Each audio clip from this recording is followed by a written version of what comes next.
The streets take over the west and the east. I got what you need, a dose of this vitamin G.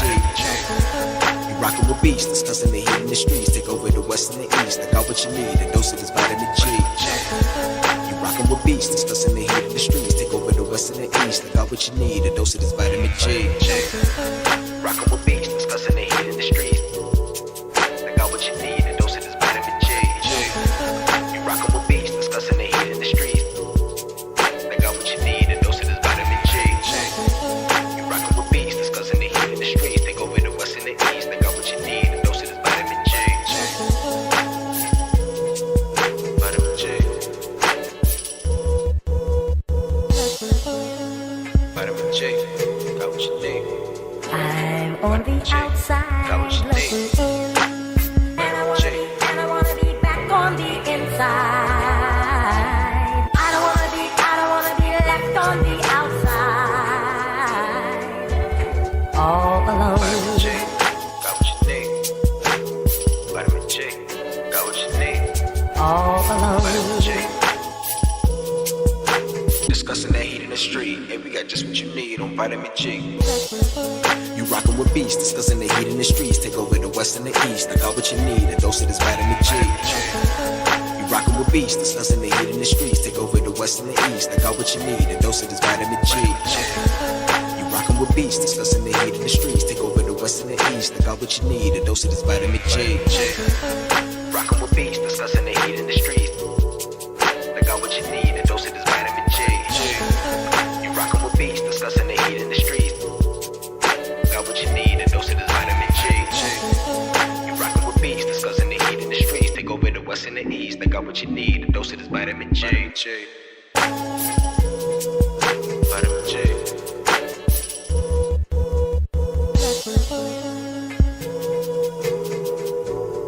I'm on the outside looking in, and I wanna be back on the inside. I don't wanna be left on the outside, all alone.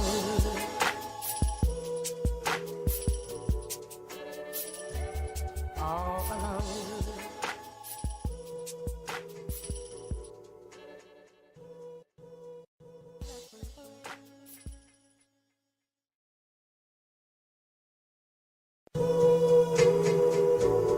I'm on the outside looking in, and I wanna be back on the inside. I don't wanna be left on the outside, all alone. Vitamin G, got what you need. Vitamin G, got All what you need. alone. Vitamin G. Ay. You rockin' with beats, discussing the heat in the streets. Take over the west and the east. I got what you need, a dose of this vitamin G. You rockin' with beats, discussing the heat in the streets. Take over the west and the east. I got what you need, a dose of this vitamin G. You rockin' with beats, discussing the heat in the streets. Take over the west and the east. I got what you need, a dose of this vitamin G. Rockin' with beats, discussing the heat in the streets. I got what you need, a dose of this vitamin G. You rockin' with beats, discussing the heat in the streets. I got what you need, a dose of this vitamin G. You rockin' with beats, discussing the heat in the streets. Take over the west and the east. I got what you need, a dose of this vitamin G. Vitamin G. Vitamin G. Got what you need. I'm on the outside looking in, and I wanna be back on the inside. I don't wanna be left on the outside, all alone. Vitamin G. Got what you need. Vitamin G. Got what you need. All alone. Vitamin G.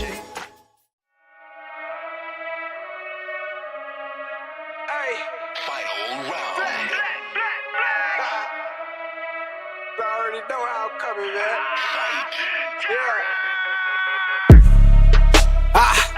Try run the town. Tell no duck when they hear that sound. How they gon' come up now? Heavy as the head that'll wear that crown. I'm going pound for pound. And if it's by smoke, then we toke all of that. from an ounce to a pound. Take it, they biting this now, cause my drip right out the seat. How could they be? Give me a couple of rounds, cause I'm a beast when I'm on vitamin G. You see this start crumbling now, mad struck start mumbling now. Get the gist, I ain't reaching for cloud. Plot twist, I'm the one with the keys. Clock glitz, know they look how I freeze. Different continents, I be torn. We living life, making yours look boring. See, we win at the end, it's a spoiler warning. Cause I keep heating up, I might blow the whole planet. They calling me toxic like global warming. But they keep tuning in once again and again. I'm the one at the top, just to form a warning.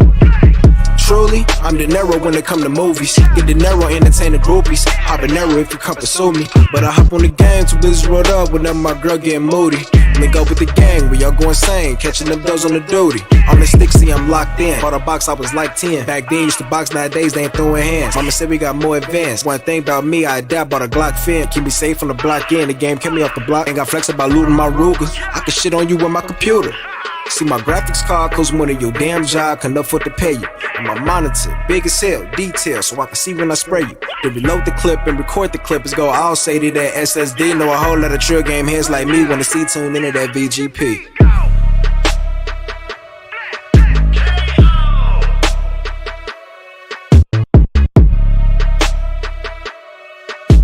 Take over the west and the east. Hey, we got just what you need on vitamin G.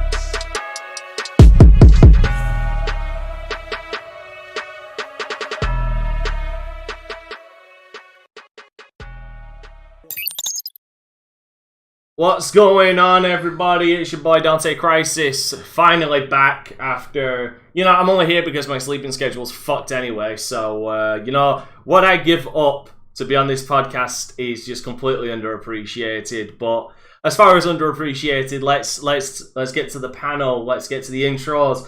First of all, Mr. Zero, how are you today, man? I know. Yeah. Story of my life.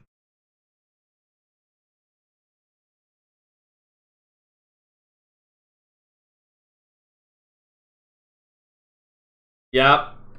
How'd you enjoy him?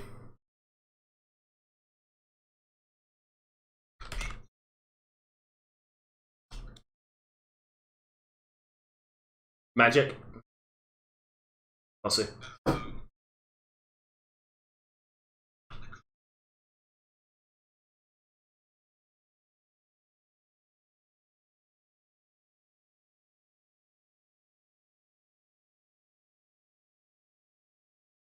What is, sorry.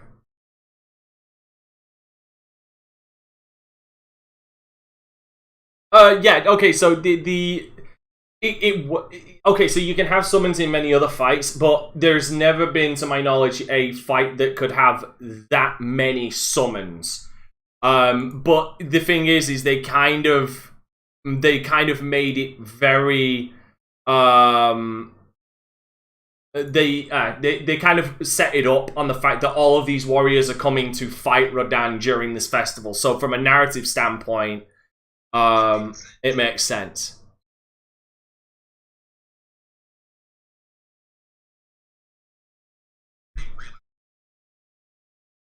Oh yeah.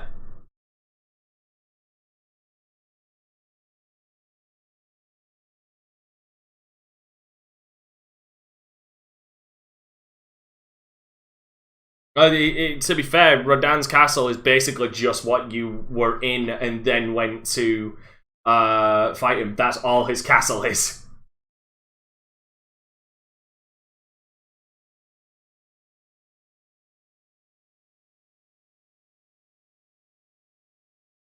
No, okay, so there are side quests that if you... What do you mean there's no sign for Zero? Are you fucking kidding me? Why does OBS feel the fucking need to keep changing this fucking audio. This makes no fucking sense to me. Thank you for pointing that out. Try again, Zero. I need you guys to let me know if you... Okay, they can hear me. I can see the audio. All right. Then I'll skip past sort of the very first thing. Playing Elden Ring, of course, beat General Radahn. My question to Dante was, the General Radahn's castle seemed suspiciously empty when I went there. Okay, so as far as General Radahn's castle, it is empty. There's no enemies there or nothing. They're only outside. As far as other NPCs in there, it all comes down to the amount of side quests you've been beginning. If you've continued to do Alexander's side quest, he'll be there. Right. If you do Bly's, which is Lady Irani's side quest, he'll be there. All of them can be summoned regardless if they're there or not. And they'll be there after the fight, acting like you've progressed to that point where they should be there anyway. But that's basically how it's meant to go. But here's the thing. I watched someone else play, and the room where he's announcing everything, there's a boss in there. Yes, there is a boss there after you have beaten Radahn. He is. So everything is after. Okay. Yes. Okay. And the two that you face, there's two bosses. And they're both together. One of them is is like a wolf thing. The other one is the fucking Crucible Knight. One of them is I think I fought one of them already. It wasn't the Knight though. Okay, then you probably fought the wolf, but the Crucible Knight you will learn to fucking hate. Well, that's going to be particularly challenging for me. Multiple enemies are tough for me because they're harder for me to stay away from. But other than Elden Ring, I bought and played a little bit of, was it Nobody Saves the World? I think that's what it's called. Sort of an indie game. It just came out for PlayStation. It was already on Xbox Game Pass a while ago. It's sort of like an action RPG, so top down. I thought it was something closer to like Binding of Isaac or not Rogue Legacy, but the other one. Was it Nobody Saves the World? Oh, I want to buy it soon. It's co-op, right? How many people can get into it, you know? I only see 2 people. Oh, okay. Yeah. But it's kind of fun. It's kind of interesting. Like, you start off as this basically bland person of a character who can transform into various things. Your first form you transform to is a mouse. And each form has their own attacks, own skills, and as you level up and earn more skills, you choose which direction you want to go to. So you can be the rat. I went from a rat to a knight to a horse. And I'm currently in my horse mode right now. Someone's kettle was going off then. Oh, that might be mine. You got a whistling kettle because it fucking sounds it. Yes. You know, in a perfect world, I don't know how you can do it, but like I would make a tea kettle that sounds like the Dragon Ball Z characters powering up. Like, wouldn't that be an awesome tea kettle? I just don't know how you can replicate the sound effectively. No idea. Alright, next for the intros, Farrell, what have you been up to, my guy? Not much. I've playing a bunch of little different things. Still pushing through Kasane's story on Scarlet Nexus. Little bits and pieces here and there. Did some more Mega Man 11. Did some Secret Neighbor because my kid likes the Hello Neighbor franchise. So we did a little bit of that. And I think that's about it this week. So I'm playing that. Streaming the Madden, of course. That's about it. Cool. Omar, what have you been up to? Yes, Ghostwire Tokyo finished it. How far are you? I just turned off the first machine that's hiding 2 of the shrines. I'm not that far. Okay. Yeah, I like the game. I like the setting. Because if this game was a closed game in sense of corridor this, corridor that, and a little bit of an open area, it would have worked with the amount of skills that you get. But because it's an open world game, it gets tedious very fast when it comes to the I'm combat. starting to feel that tedium from the open world anyway. I'm worried how big this map really is going to end up being because I'm just looking at. I look at the map and all the fog, and I'm like, this cannot be this big. I don't care if It's 80% the fog. It's not more. It's big. They should have just cut down the fucking size by like half. It would have been better. It didn't need to be the entirety of fucking Shibuya. It's the sad thing is they have a great concept. I truly love the concept. It's just I'm just gonna flat out say it. It's just open world for the sake of being open world. There is nothing more to it. They made it big, but it's almost like it's empty. There's a story why there is nobody, but at least add more enemies and add engagement. And it's sometimes you get some cool stuff, like for example, there are enemies that can do very interesting skill that changes the perspective of the gameplay. There was even one boss that did that. Like, that's great. That was interesting. But for the rest, it became very tedious at the very end. And especially how the side quest placement, it's like they want you to do a side quest because side quest doesn't open up for themselves. You need to open them up. I'm fine with that idea. But when the side quest is literally something that I need to experience, after I experience that boss fight in the main game, and you do it the other way around, then I am having issue. And also when the side quest is literally end game story, and I already know the ending for it, I'm like, you're late with this side quest.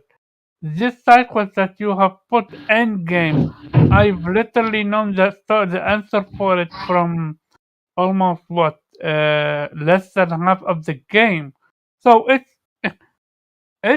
got potential if they want to do a second one.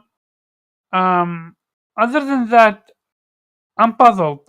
Odin Spear, I want to buy it. It discount, and there's also Nobody Saves the World that I also want to buy. I don't know which one to buy first because I want to play Nobody Save the World with my friend. While Odin Spear, I really want to try that game. I played the demo and I enjoyed it. So I started a game called SpongeBob. I got it from PlayStation Plus. I never, from the life of me, have seen a single episode of SpongeBob. So, but it's a platformer, and I'm enjoying it ish so far. I don't know. I'm definitely gonna drop it and start something else real soon. That's about it. Alright, fair enough. As for myself, I have been playing Shin Megami Tensei 5, which I'm hoping to finish this week. Dragon Age 2, which I'm hoping to finish this week.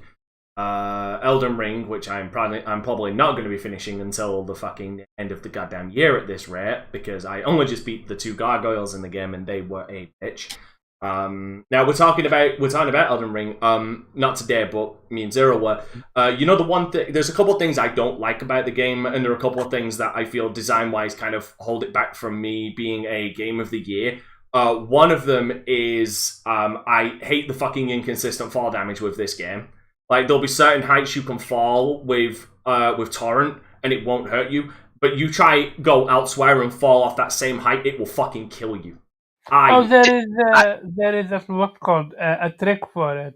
There are stones you can throw away, and if you hear the stone break or something like that. No. Okay, here's the thing. No. That's the problem. I'm talking about heights that are the exact same. One will kill me, one will not. This game has completely inconsistent fucking fall damage, and I've said what this game needs to do, and I'm not kidding. Because it will just help with navigation. Not only will it help with navigation, it won't hinder navigation either. and it won't break navigation, torrent should just have no fall damage whatsoever. Unless it is, like, literally a bottomless pit, it shouldn't have fall damage. Because here's the thing, even if I go off of this cliff and go down into this area, I've still got to explore that area to find a way to get back up. So it's not like it breaks explorations, because I've still got to explore around. I just get down to the area I want to explore faster. That's all it is. It's not like I'm asking for a fucking rocket jump to go back up to the platform. I just want no fall damage. And like, it kill me at that fall damage when I'm on foot. That makes sense. But I'm literally on a fucking spectral horse that can literally come back from the dead. How this thing has knees weaker than some people's fucking emotions on Twitter is beyond me. Can you not prevent fall damage from happening by summoning your horse? That's what I've just said. No, it doesn't. You can't. You will jump and still die with the horse. And as Dante said, sometimes a fall that you're pretty positive or that you've already made before in a different will location. Kill you. Yeah, apparently it popped up on an article I read a while ago. Apparently there is some very weird glitch with torrent where like a specific combination of things causes that to happen. And again, that's why I say torrent should just not suffer any fall damage. It makes no sense that a spectral horse has weaker knees than some fucking SJWs on Twitter's feelings. It made no sense for you to suffer fall damage to begin with. No. Now, let me explain my point.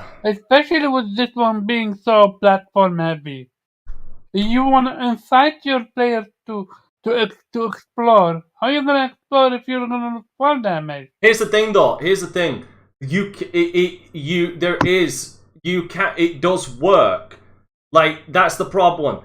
If you're on foot platforming, because like, here's the thing, riding on torrent is not the most graceful thing in the fucking world. But sometimes you have to do some platforming with torrent, which is why I say it's better to have torrent take no fall damage unless it's a bottomless pit.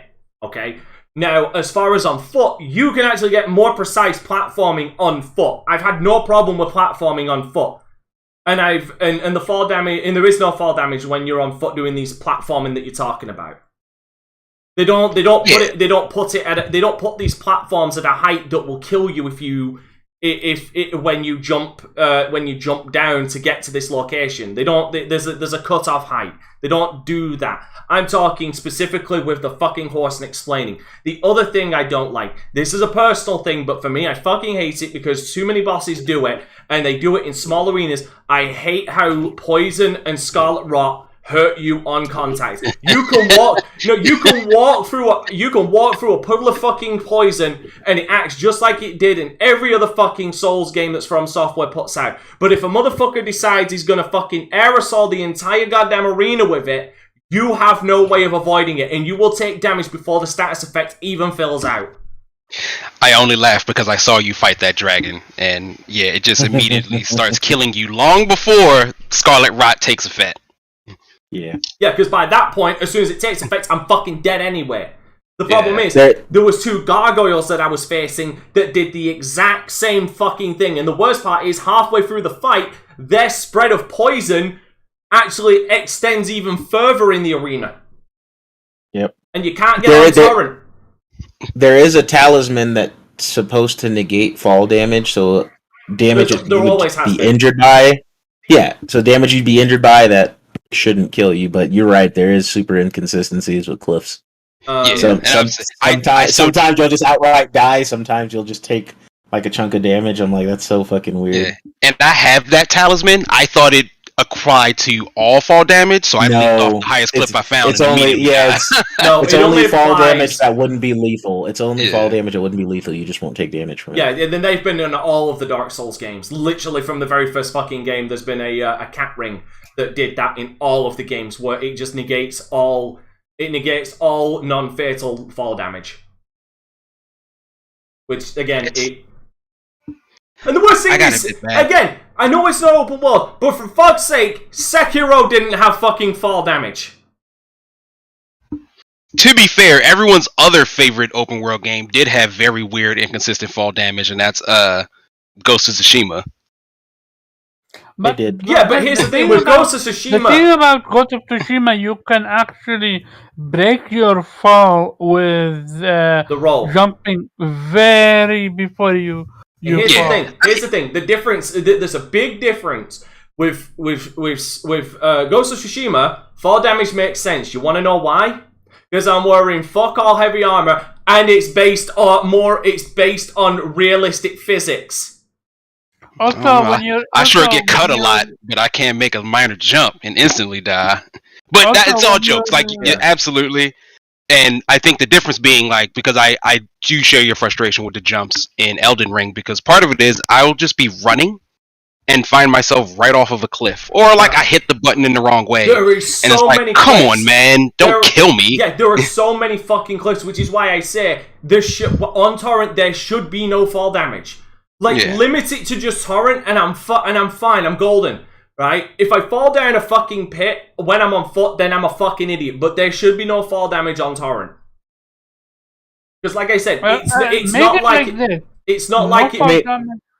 But here's the thing, but to not have fall damage, it means Torrent shouldn't take damage at all, but he definitely Okay, does. but there is a difference. One of them is physical based from an enemy attacking you. The other one's just a fucking height.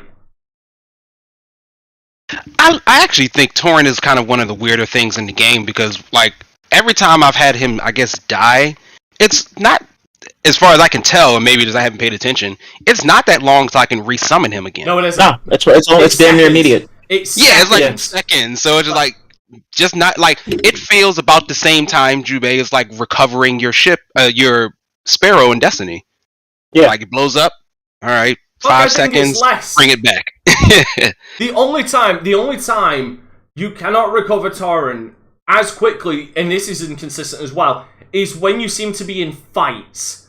Because it will sometimes ask you, do you want to use a Crimson Flask to revive Torrent? And I'm like, yes, please, because I need to be on my horse for this. Because I believe I've it happened with experienced the that Guardian too. Knight. I believe it happened with the Tree Guardian. Anyway, Jubei, give us your intro, my guy. Hold on. I need Hey, to yo, find everybody. this. There you go. Yeah. Hey, yo, everybody. Jubei Sensei here. Just been chilling, working, playing some Lego Star Wars, played some Halo earlier with Dante. Yeah. Gonna be a fun show today. You're not touching what's called Tiny Tina anytime soon, eh? It's on the backlog for now. I mean, I bought it, so it's gonna get played at some point. I'm interested in other things right now. I wonder how many people have bought that game and then realized, oh, there's actually better games out there. Yeah, that's exactly what happened. Is like Star Wars is fucking dope. It just is. It genuinely is because we already had that DLC. Right. It just feels like more DLC. Like it doesn't It's feel the like most pointless fucking Borderlands game since Borderlands 3. It shouldn't have been. It should have been DLC. It should not have been a standalone game. And that's legit. It should have Borderlands been DLC. Feels like a franchise that they didn't expect to take off like it did, and they're like, "Oh shit, we have to make more." But it didn't. Hold up. But it didn't need to make more after 2. They ended on a positive. I don't know. To be fair, Tales of the Borderlands, I felt was an acceptable continuation, telling the story of like Mox, Handsome Jack, and stuff like that. I felt like that one was like, you could look at that and you say, okay. I mean, I'm not exactly a Borderlands fan, but I can understand why this exists because it's telling the story of literally the only good fucking villain this series has actually ever fucking had. Wait a minute, you don't like the internet kids from the third one? Isn't Borderlands that particular studio? Isn't it their most successful franchise? Gearbox? Yeah, it's got to be, right? Yeah, so like it could have ended on the best note possible. Gearbox was like, "Oh no, we finally found our cash cow." It sucks because I guess Tiny Tina probably could have been a full different game, because I think the benefit of the Borderlands world is that you can kind of do whatever you want in it, because it prides itself on sort of being irreverent and sort of crazy. So like when I saw the initial stuff for Tiny Tina, I was like, this seems like a natural fit for this world. It just apparently seems more the same and less of like, here's a standalone edition.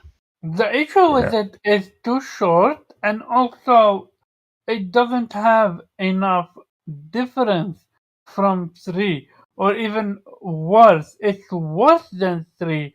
That's the biggest issue. When you compare Borderlands 2 to 3, Borderlands 3 blows 2 out of the water when it comes to skills, when it comes to text and stuff like that. Not the villain. Dog shit. The villain is dog shit. The story does make sense because it actually incorporate the story from Tales of the Borderlands, which I love that they paid homage to that story. So they did some great thing with 1, 2, and 3.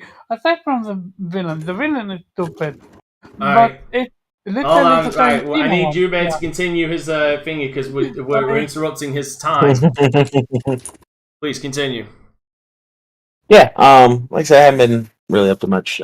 Tiny Tina's on the backlog list along with a bunch of other things. So we'll get to it in time. It'll happen. It just hasn't happened yet. All right, fair enough. All right, time to get on to the first topic, which I'm sure is going to be it's going to be a civil conversation. Fucking clearly it's going to be a civil conversation because all of these end up being civil fucking conversations. That's all we have. That's all we have. I don't like how that sounds. Yeah. So Microsoft wants to add ads to free-to-play games. Yep. So this is an article from The Verge, pretty much going over what they said. Microsoft is reportedly working on a program that will let brands showcase advertisements within free-to-play Xbox games, specifically free-to-play Xbox games. According to the report from Insider, sources familiar with the situation told Insider that the ads wouldn't disrupt gameplay and may appear on billboards in a racing game, for example. It's not immediately clear how else Microsoft plans to implementing ads, such as having them show up as avatar skins or as a video inside of game lobbies. But as Insider notes, Microsoft is reportedly concerned that the ads would irritate players and is planning on building a private marketplace to let only select brands on the program. Sources also told Insider that Microsoft doesn't intend to have any cut of the ad revenue and will instead allow the game developers and advertising companies to share the funds. It's possible that Microsoft may just want to use this as a way to attract more developers of free-to-play games to the platform, as this opens up another stream of revenue outside of microtransactions. According to Insider, Microsoft won't use the data it collects from Bing and other services for targeted ads on Xbox. The outlet also doesn't know whether Microsoft has floated the idea of advertisements yet, but some sources claim ads will start appearing in Xbox games soon as third quarter of this year. We are always looking ways to improve the experience for players and developers, but we don't have anything further to share. A Microsoft spokesman said in a statement to Insider, The Verge reached out to Microsoft for a request for comment, but the company said it didn't have any additional information to share beyond the statement to Insider. In-game advertisements on consoles aren't a new concept. Game companies experimented with paid paid games quite a bit in the mid to late 2000s. Actually, it was even before that as well. Around the time EA partnered with the now defunct Microsoft-owned advertising company Massive, letting companies place ads in Madden NFL, Skate, NHL, and NASCAR franchises, as well as the Burnout series. If you played any of those games at the time, you might remember the digital Obama ads plastered in digital sporting arenas or on billboards. Saints Row 2 had a real-life ads on billboards like the one for Netflix. In-game ads for real-life products might be a novelty back then, but it is something the next-gen games costing close to $70 players expect an ad-free experience. This is likely the reason why Microsoft is reportedly rolling out the initiative for free-to-play games only. More recently, EA attempted to slip an unskippable full-screen commercial into UFC 4 in 2020. Fans who paid the $60 obviously weren't happy, resulting in EA pulling the ad. An update April 16th. Update to add Microsoft didn't have any information to share with The Verge.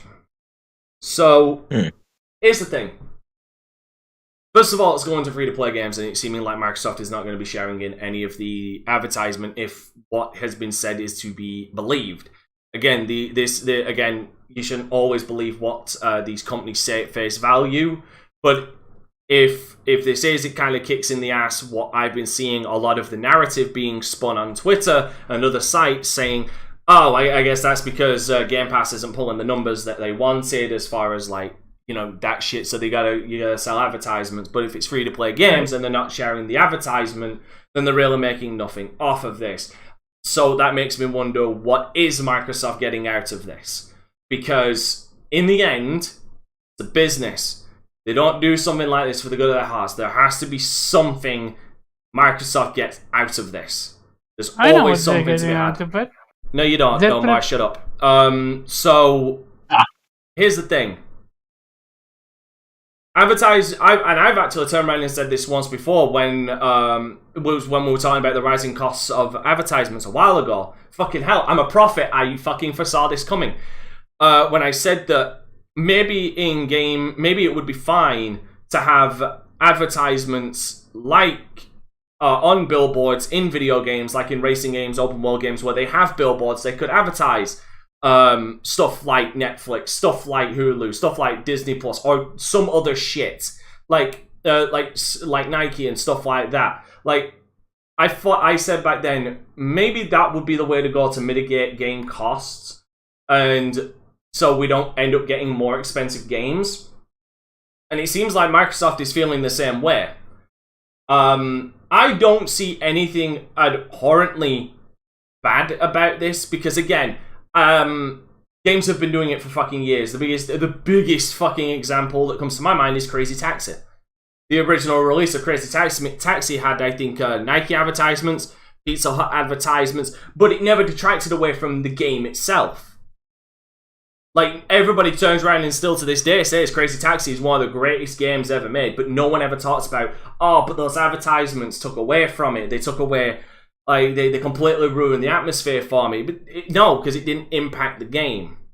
So, I mean, if I start seeing advertisements in my games, like, just on billboards, I'm driving down the street and say GTA 6, I'm driving down, there's a billboard, like you would see a billboard, and it's a billboard saying, it's an advertisement for Netflix. I'll look at that and I'm like, okay, and keep driving. Like, it wouldn't interest me, but it isn't going to completely take me out of the experience of the game itself. That's me personally. So I don't see this a bad thing. My biggest concern, this is my biggest concern, free-to-play games. First of all, they're already pounded with microtransactions. Okay? Now we're gonna pound them with fucking advertisements. No, I'm sorry. You cannot have your cake and eat it too. You have one of the two. In my opinion, you either have advertisements or you have microtransactions. You don't have fucking two of them. Because then not only are you double dipping, you're double fucking me. Because not only am I playing your game and possibly spending microtransaction money and getting some skin that fucking only one person is going to say, oh, that's a cool skin. Or maybe more likely, no one is going to like the skin or say that's a cool fucking skin. Instead of that, now I'm also going to see a fucking, and now I'm going to walk around looking like a fucking NASCAR advertisement. Like, I don't, that's double dipping to a fucking ludicrous goddamn degree at this point. At least to me. I got you. But let's talk to the people. Jubei, what do you think? I just wanted to add on to your point as far as the double dipping. Like, it's kind of just, I guess what they're trying to do is what they already do with, like, free-to-play mobile games. Because those things are fucking full of ads. Like, you can't get away from them in a lot of those games. You're going to see some kind of ad for some shit. And it's going to have microtransactions on top of it. So I think this is hopefully more geared towards the mobile space. You also have to think with them acquiring Activision, they're going to be in that mobile space. You feel me? So, at least that's where my thinking is going. Like them putting it in free to play games, I'm not, as long as it's not intrusive like that unskippable ad like they had in UFC. I can live with it because I played, playing Madden and shit.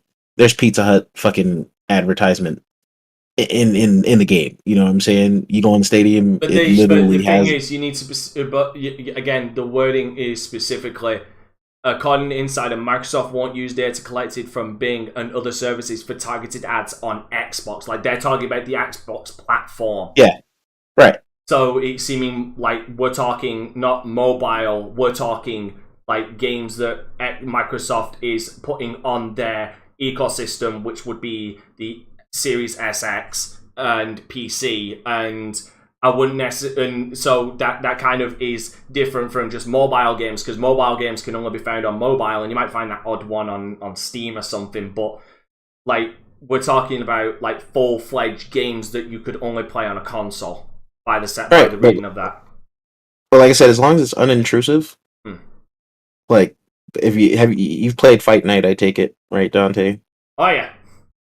Yeah, so you saw their ads are in there, like they're just in the back. You know what I'm saying? Like there's a way. It's going to come down to how they implement it. Yeah. Because if they implement it in a way that's going to bother me and be in the way, and have me have something I have to push through to get past it to get to my experience, that's not going to be a good thing. No, that I completely agree with, which is why I bought the GTA 6 thing, like a billboard. Exactly. That a billboard would have an advertisement on it, and it just happens to be a real world product. It's not completely out of place. I would expect a billboard to have an advertisement. Same with a boxing ring or a UFC ring. I'd expect there to be advertisement, so it's not like completely breaking me out of the immersion. The irony is, I'd probably if I was playing a UFC game, I'd probably be drinking a monster at the time anyway. Right. So, like I said, it's going to come down to how they implement it. As long as they're not shitty with it and be like, you have to watch 10 seconds of this ad.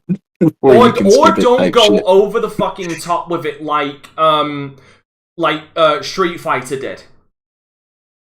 Yeah. Street Fighter kind of went way too far with it. Now, there's literally ads on the loading screens. I don't want that. I definitely don't want that. That's over the top. Now, the weird thing is, now, if we're talking fighting games, you want to know a fighting game that did advertisement really well, where it actually kind of made sense in a aspect of the character they were also advertising it on, but also just in general was kind of a cool thing, but didn't detract from everything. It was the cross-promotion between New Japan Pro Wrestling and Tekken 7. When they had the Bullet Club t-shirts and stuff that you could get in-game, as well as making King look like fucking Shuji Akami. Like, holy... I'll see if I can bring it up and show the people, but it didn't look completely out of reality, because... Again, New Japan Pro Wrestling, King is a fucking pro wrestler in canon, so it's kind of like that kind of middle ground of, you're promoting something, but it kind of looks cool. Right. It kind of looks cool that it's on King.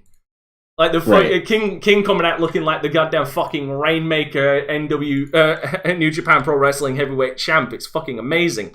But yeah, you guys should open the streams, by the way, and watch it, because then you can see this stuff.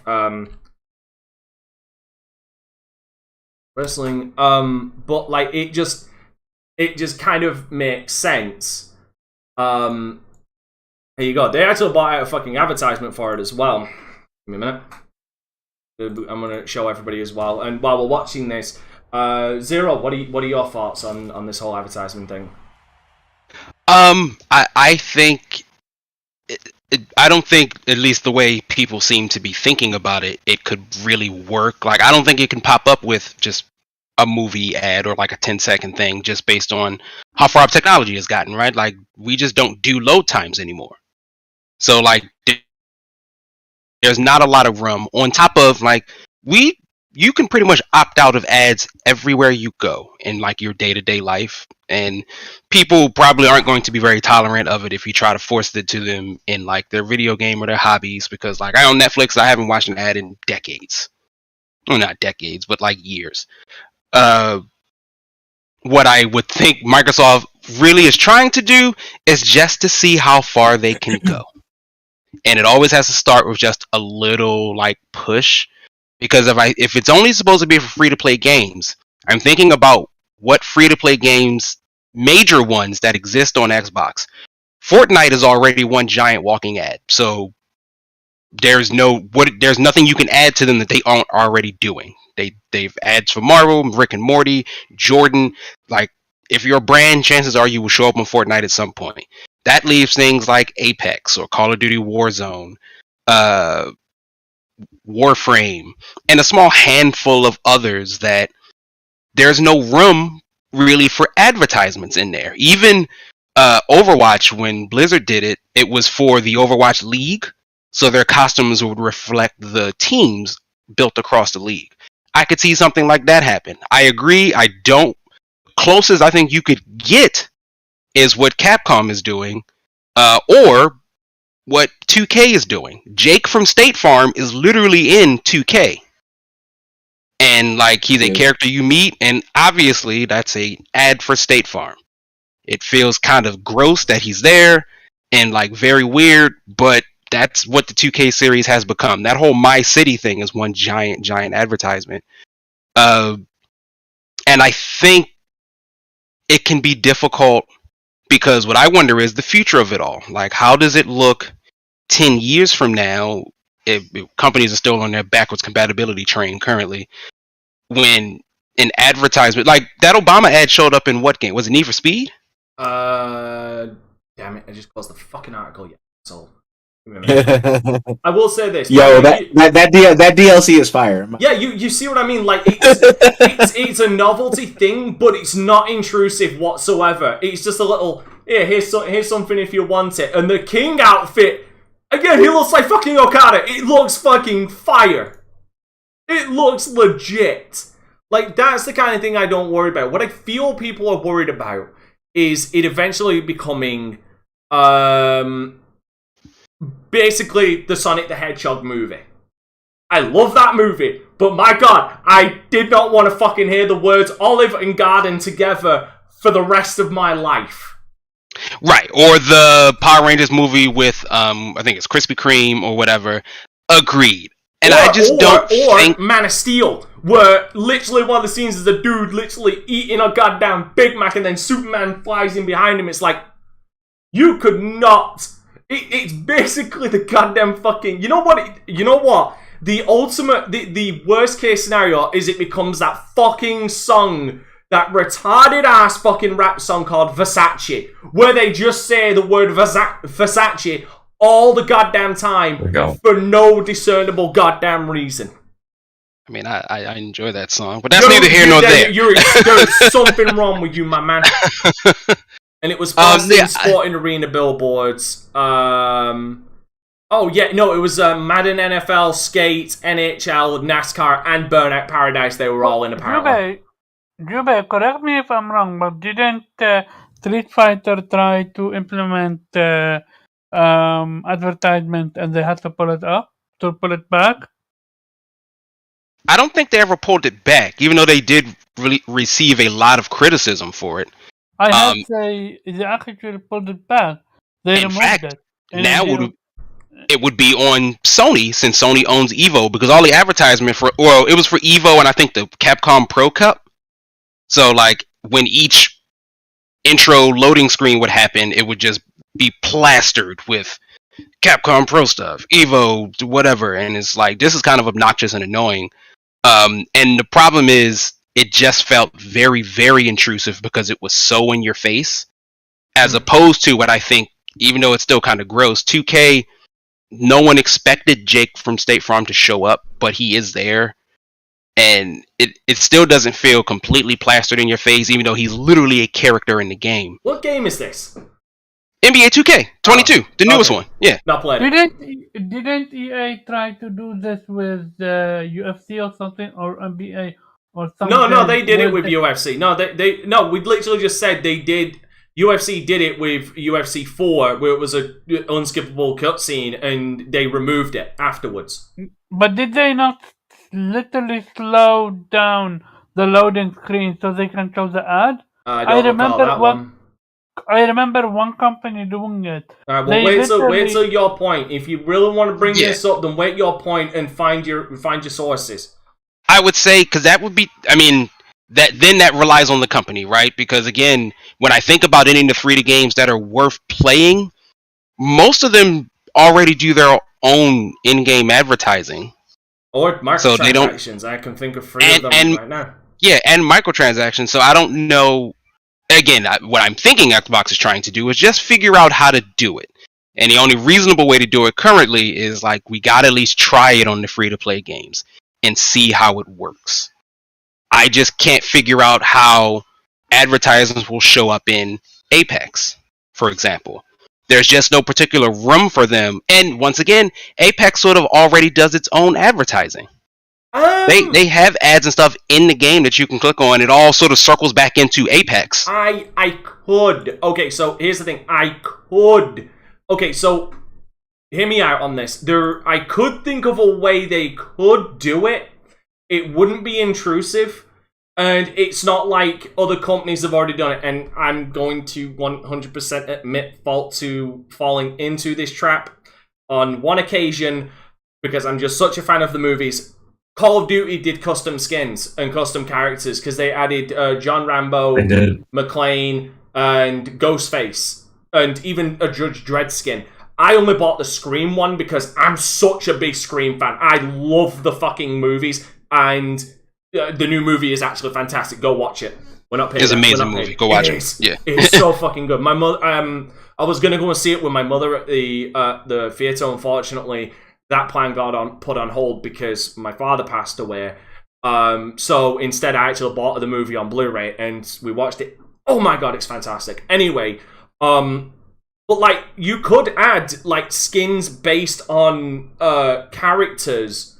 Like again, completely fucking out there. But like, say there's a new Power Rangers fucking movie coming out or some shit. Again, I'm just giving an idea. You could advertise the movie by having special promotional skins. Like, limited time only, here are these skins. You know what I mean? Which, I agree, but my thing is, as you've already explained, they're already doing this. So it's like, that's why I'm confused about, like, Microsoft's positioning. It's like, you seem to be jumping or adding something that already exists. I think you're misinterpreting the Microsoft thing. It's not that they're looking for, it's not that they're just looking for ways to do it, but they want it's like a standardization. They want to be the gatekeepers. Like, we don't want to be, they want to kind of gatekeep it. Like, we don't think that people will want to be advertised Ram Ranch in our games. Do you know what I mean? That's one thing they want to do with this. We don't think they want to be advertised Ram Ranch, but maybe this gaming chair or this energy drink or Nike or Adidas, like maybe people would want to buy these. I don't think our demographic would want to buy Ram Ranch. And I agree, which once again, that's already happening. Because again, my only confusion is, it's just free-to-play games. And so what Microsoft is doing is just standardizing it, but like, what control do they have to do with it anyway? Sure. Like, they've not done anything to prevent or help Fortnite put ads in their game. They don't do anything. Same with any of the other free-to-play games except for theirs, like if they want to do it for Halo. Because I think this is a ploy, and this is where they get something out of it, because it will entice more free-to-play games to come to their platform, so that they can work with Microsoft to get advertisements into their game that are not intrusive to make them more money. That Microsoft will not take a cut of. They'll just get exclusivity to that free-to-play game on their platform. I think that's the end goal for them.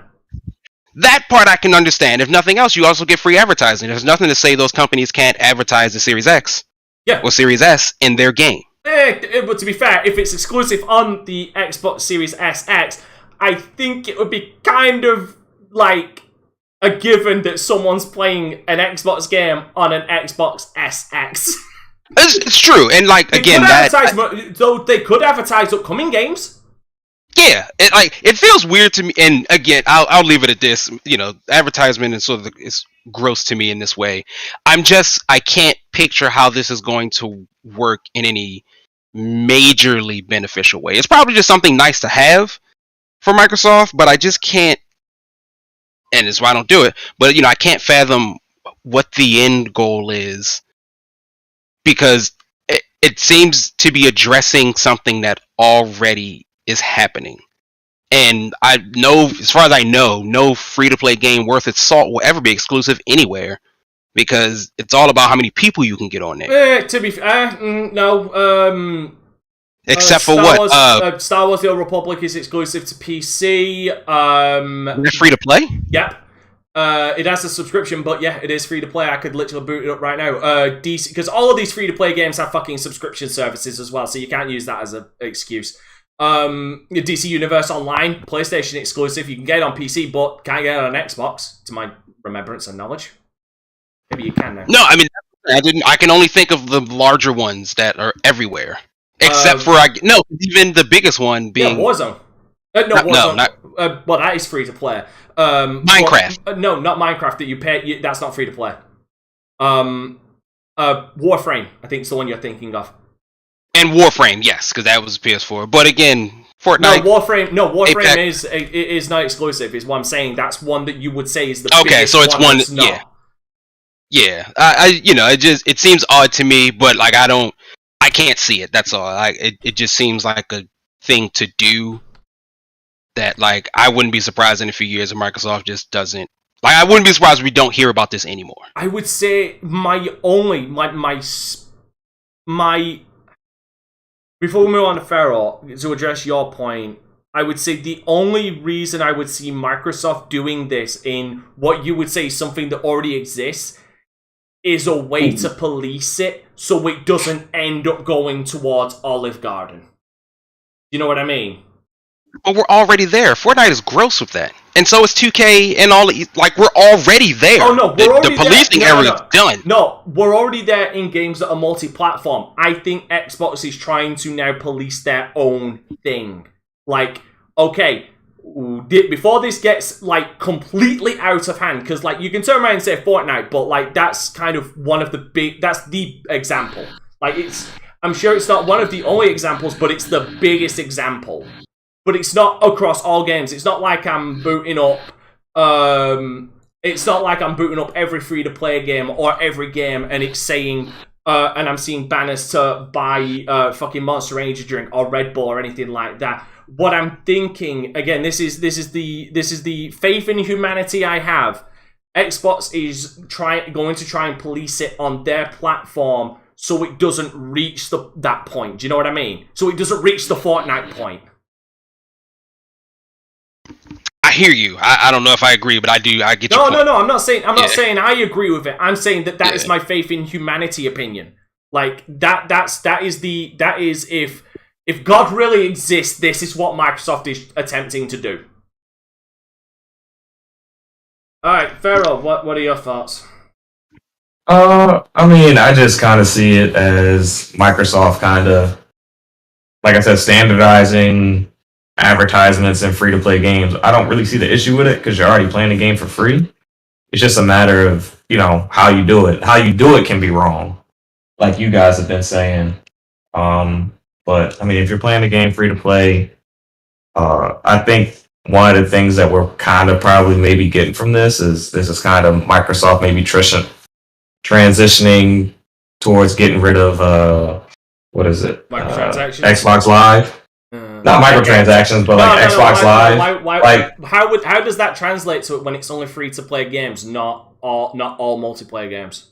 Because more games are going free to play, so you gotta find ways to generate revenue in other ways. So being that free to play is becoming more and more of a thing, the need for their services like Xbox Live and PlayStation Plus, their need is starting to dissipate. So it may be a future proofing. Okay. Help me out here, because I need some examples here. Because outside of Halo Infinite's multiplayer, outside of some other games like Valorant, Warzone, maybe. Name me all of these games you say are going free to play. Well, Destiny just did it. But Destiny went free to play after, scrounging as much money as they possibly could out of everybody. And also, they're still selling expansion packs as well. So you're not really buying it free. We have Dauntless, as well as, what's the fake Genshin Impact?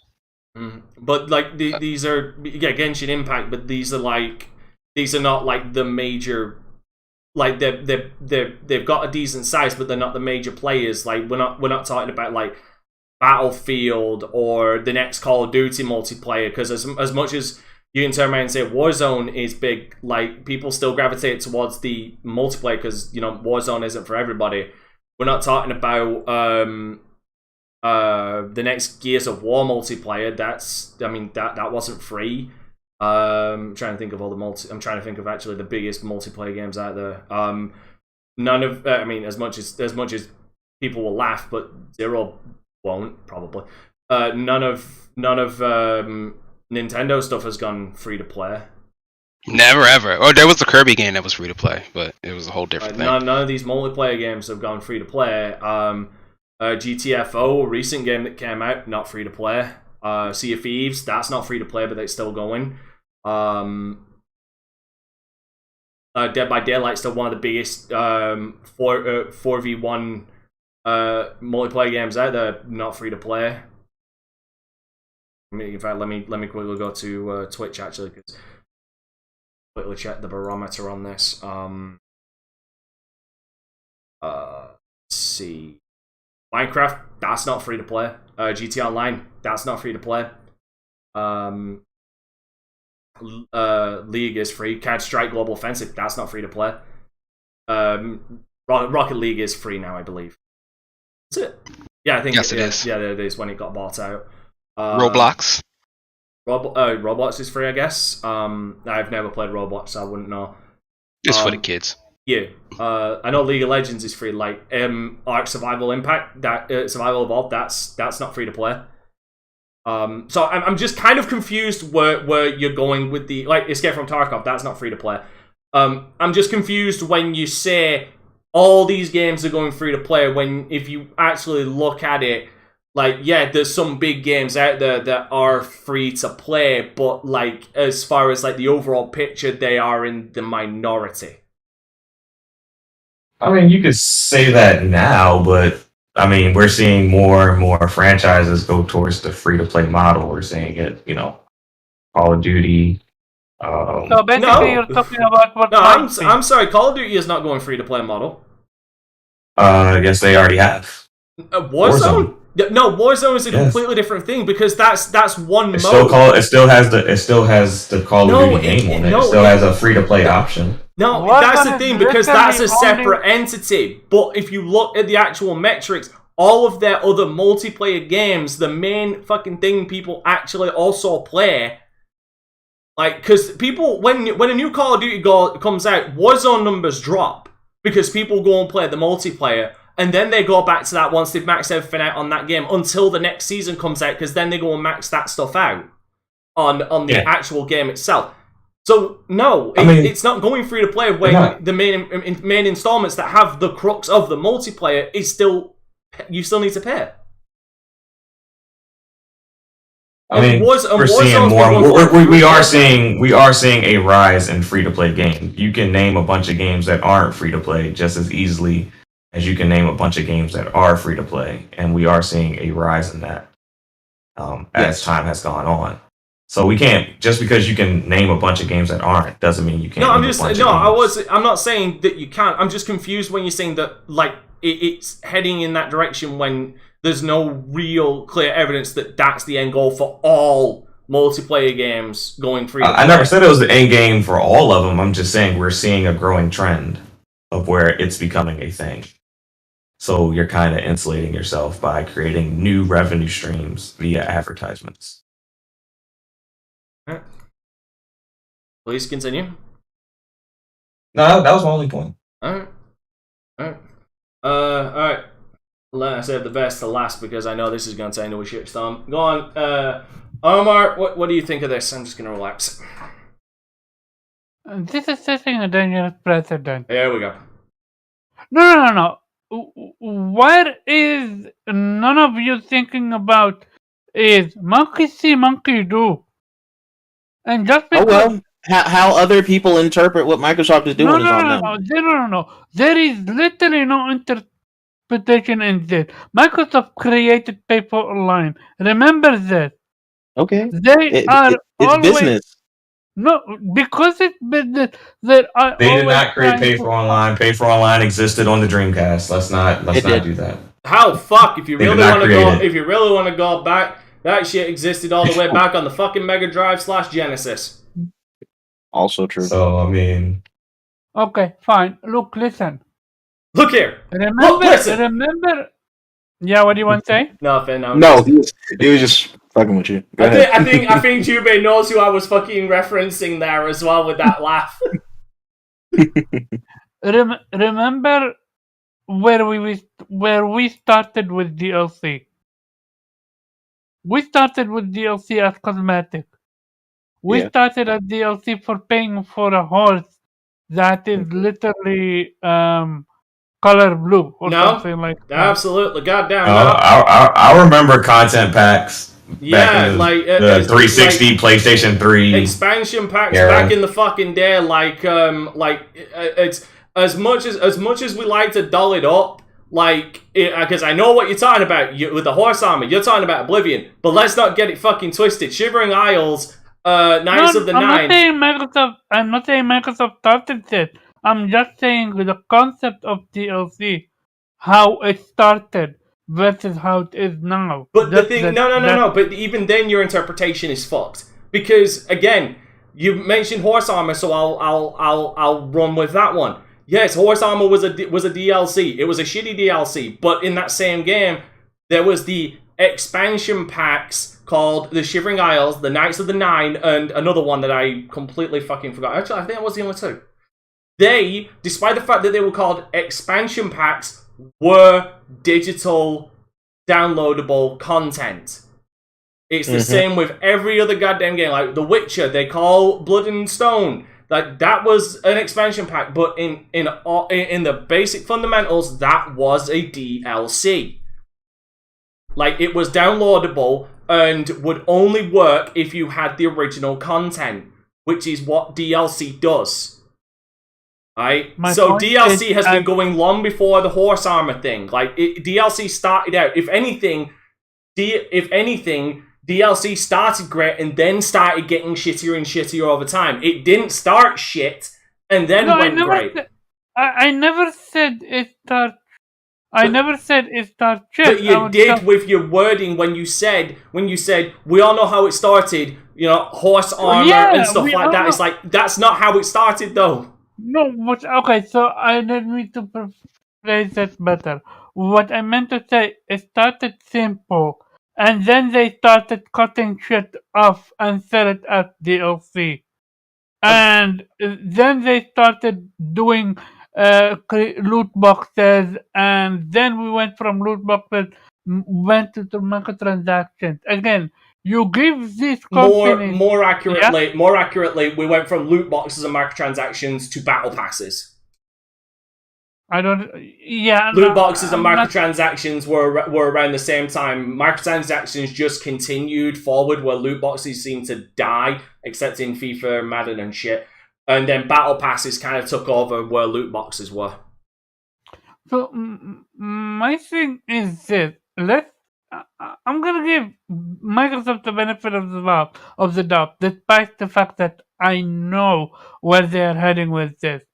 They're preparing people to, when it eventually hits the $60 game, they're gonna not say anything about it. And also, it starts. Well, we've already documented in this segment how it's already in the $60 game.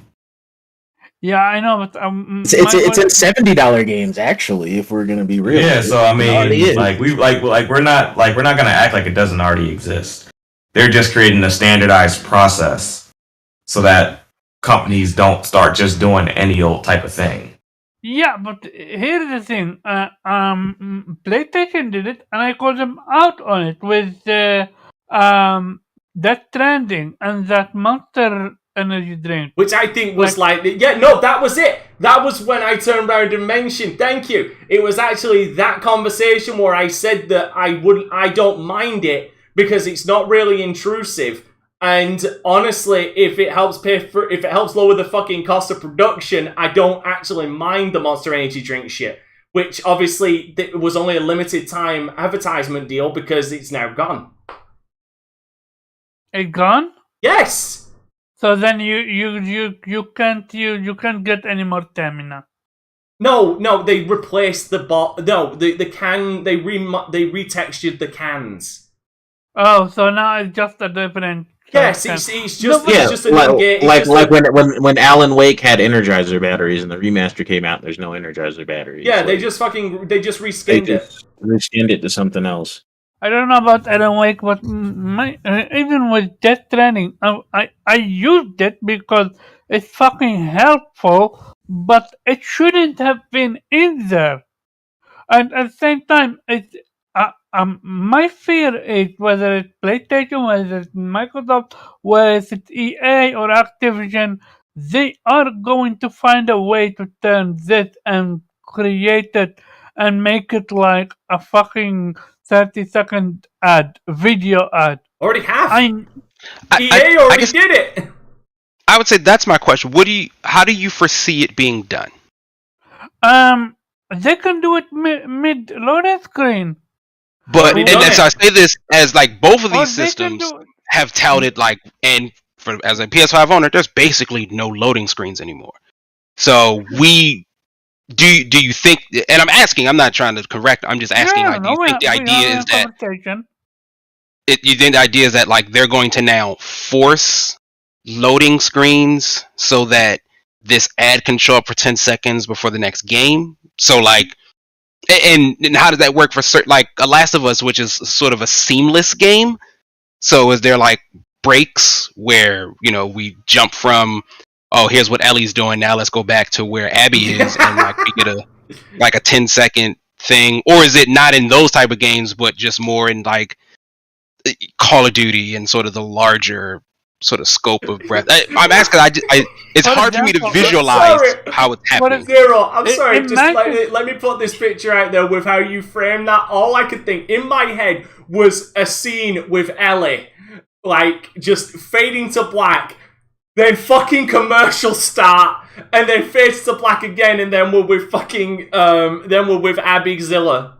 Like, I mean, just imagine a fucking advertisement break. To be honest, you'll be seeing that soon enough when the show drops. You're laughing, but I would not be surprised if they implemented the way they do it now. If they did that, here's the thing. If they did that, no one would buy their shit.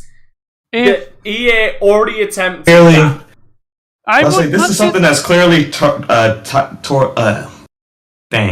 it's clearly targeted towards multiplayer games. This isn't something that's targeted towards a single player experience. I can't think of a single player game that has in-game ads in there. Crazy Taxi, man! I literally fucking told you one. Crazy Taxi. No, that's an old ass. Fuck off! Do not move that fucking goalpost. No, I'm not. I can't think of one. I didn't say there was one. I just gave you one. Dante. Yeah, but I'm saying I couldn't think of it. I have a rebuttal for that. Don't worry about it. Pharaoh. Microtransactional loot boxes were only meant for multiplayer games, and yet they found their way in single-player games. Well, for instance, all right, I'm gonna go with a game that I played that had advertisements in the movie.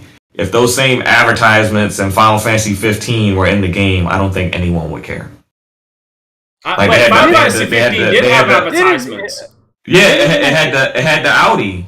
Yeah, the Mercedes. It did. It had the car. The car was the biggest advertisement of the game.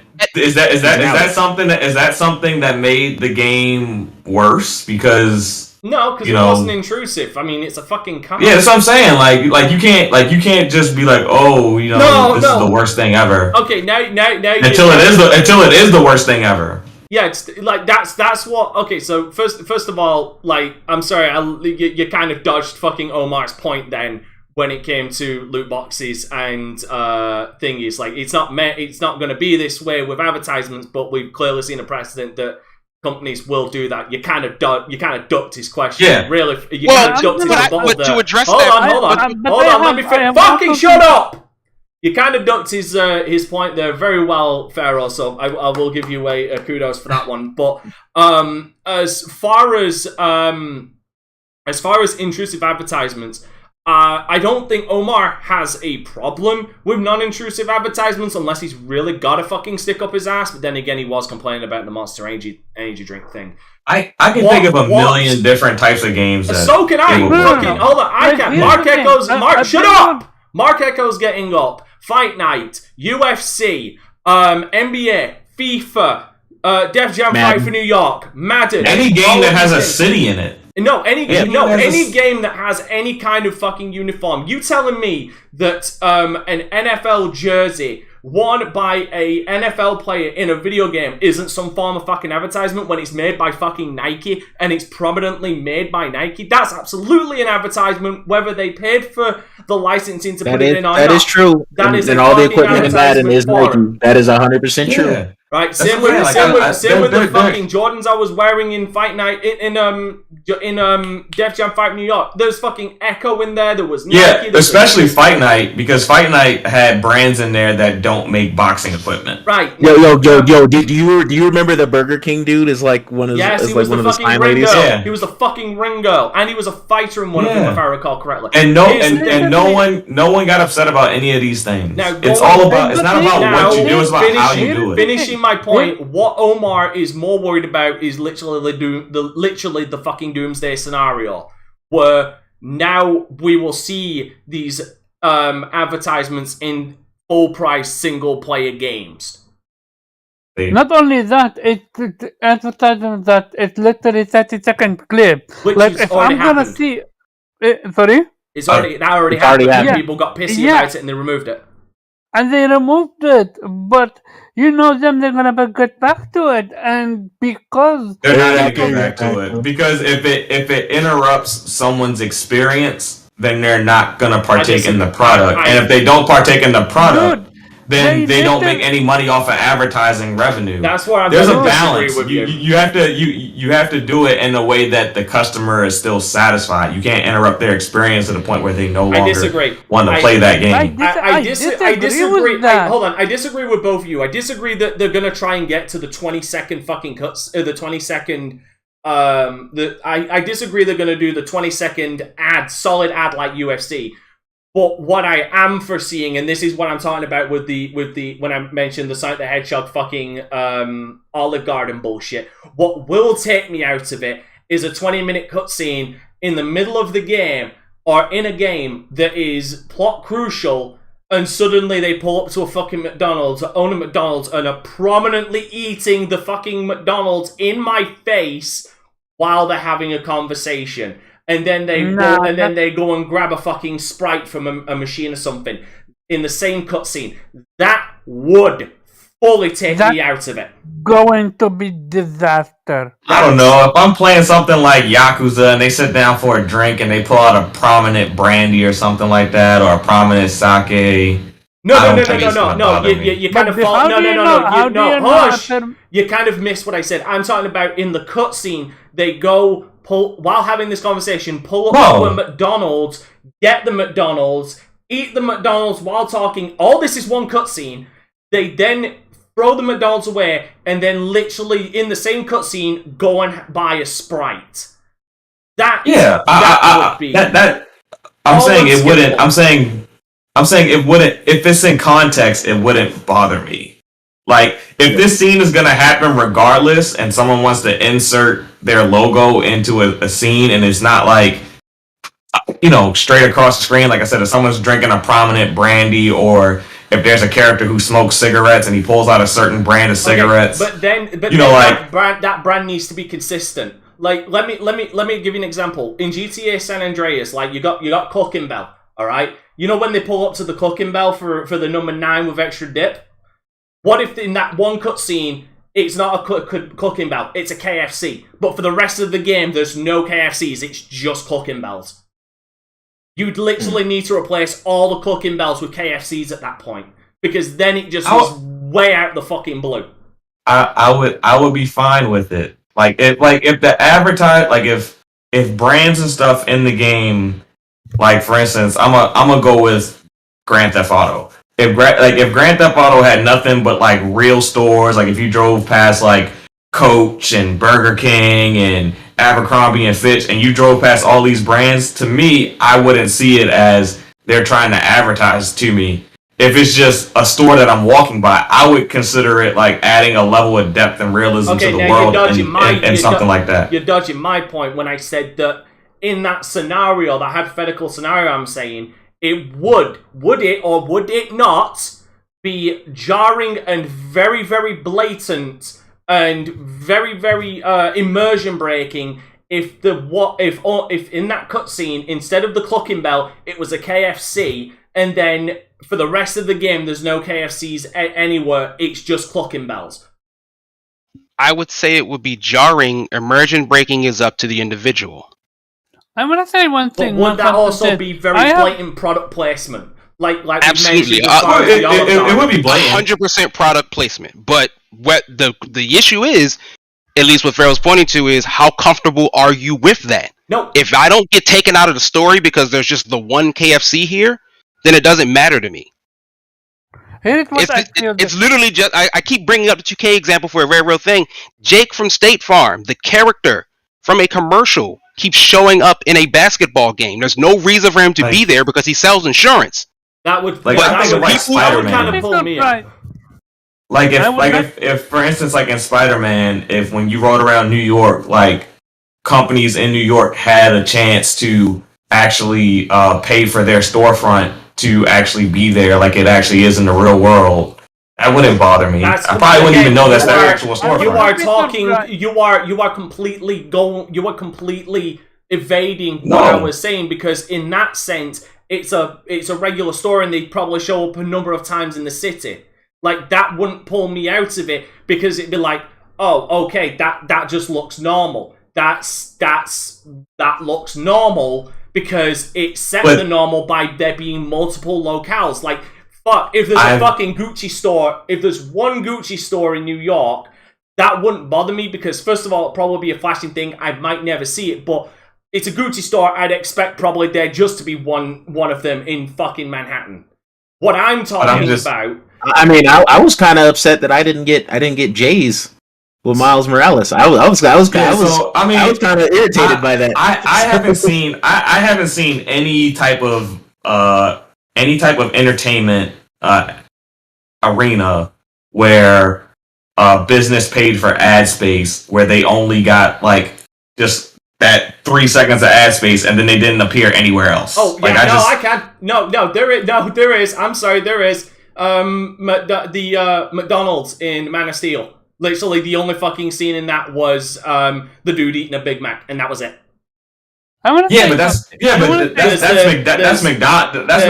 That's not like that's not your example where it's a McDonald's and then you never see like every other fast food chain like is McDowell's now. Like we're gonna show McDonald's one time, but it doesn't show up. But again, you're poisoning the well on what I'm saying, and you are, because what I was specifically pointing to, and IHOP is another example of that. But no, when you see that McDonald's in that's the only time you see it. You don't see any other McDonald's stores in that movie. Same with IHOP when they have that fight in IHOP. That's the only time you see the IHOP store, and there's never another one. You're in Kansas. How many IHOPs are there in Kansas? Well, they go to they go to Metropolis. So what's your argument there?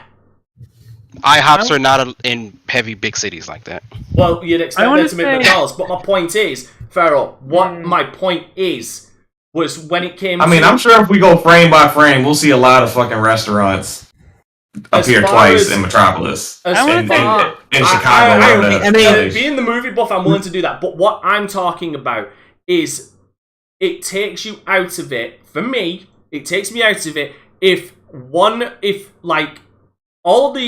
established that all of the chicken restaurants in San Andreas are Clucking Bell. All of them. There's like Clucking Bell, Well Stacked, and there's another one, Burger Shop.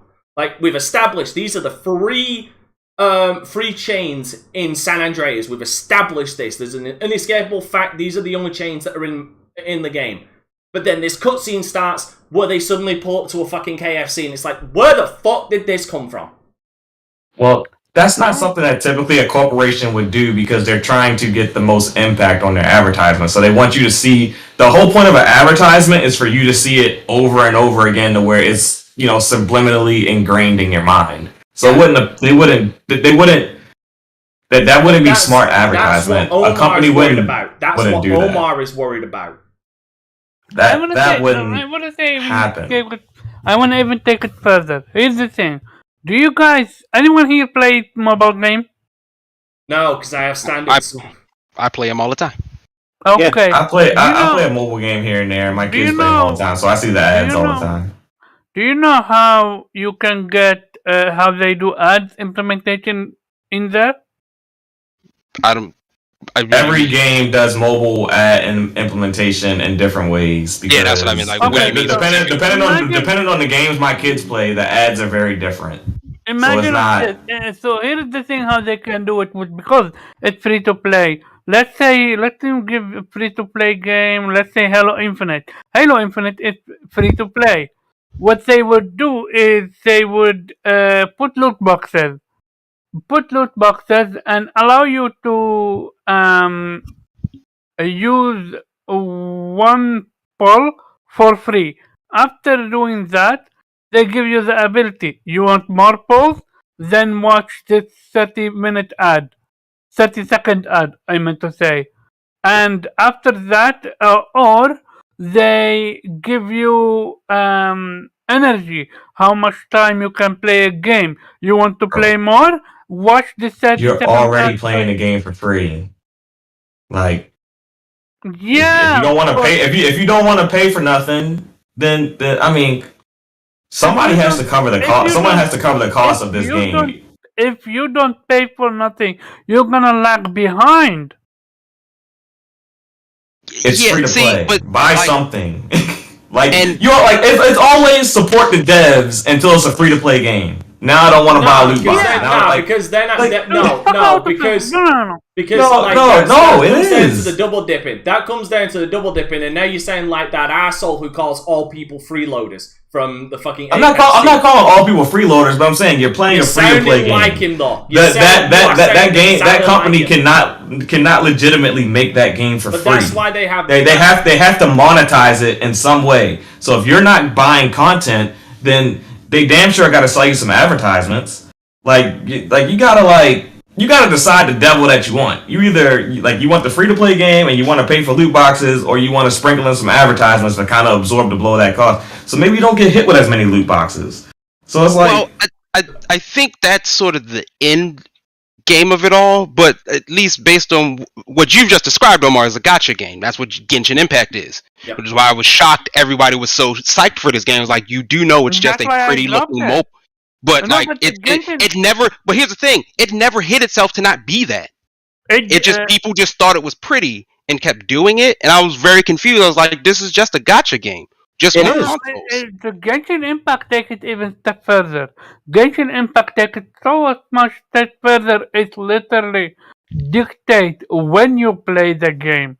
That's how the mobile game space. That's how it works. I'm not going to play Words with Friends and be mad that I get an ad in the middle of me playing a game for free. If I don't want the ads, I pay for the version with no ads. Again, it works, and I just think they're not necessarily apples to oranges, but there is something very different to be said about how the mobile space is operating versus the console space. But we're seeing it now blurring the line between each other.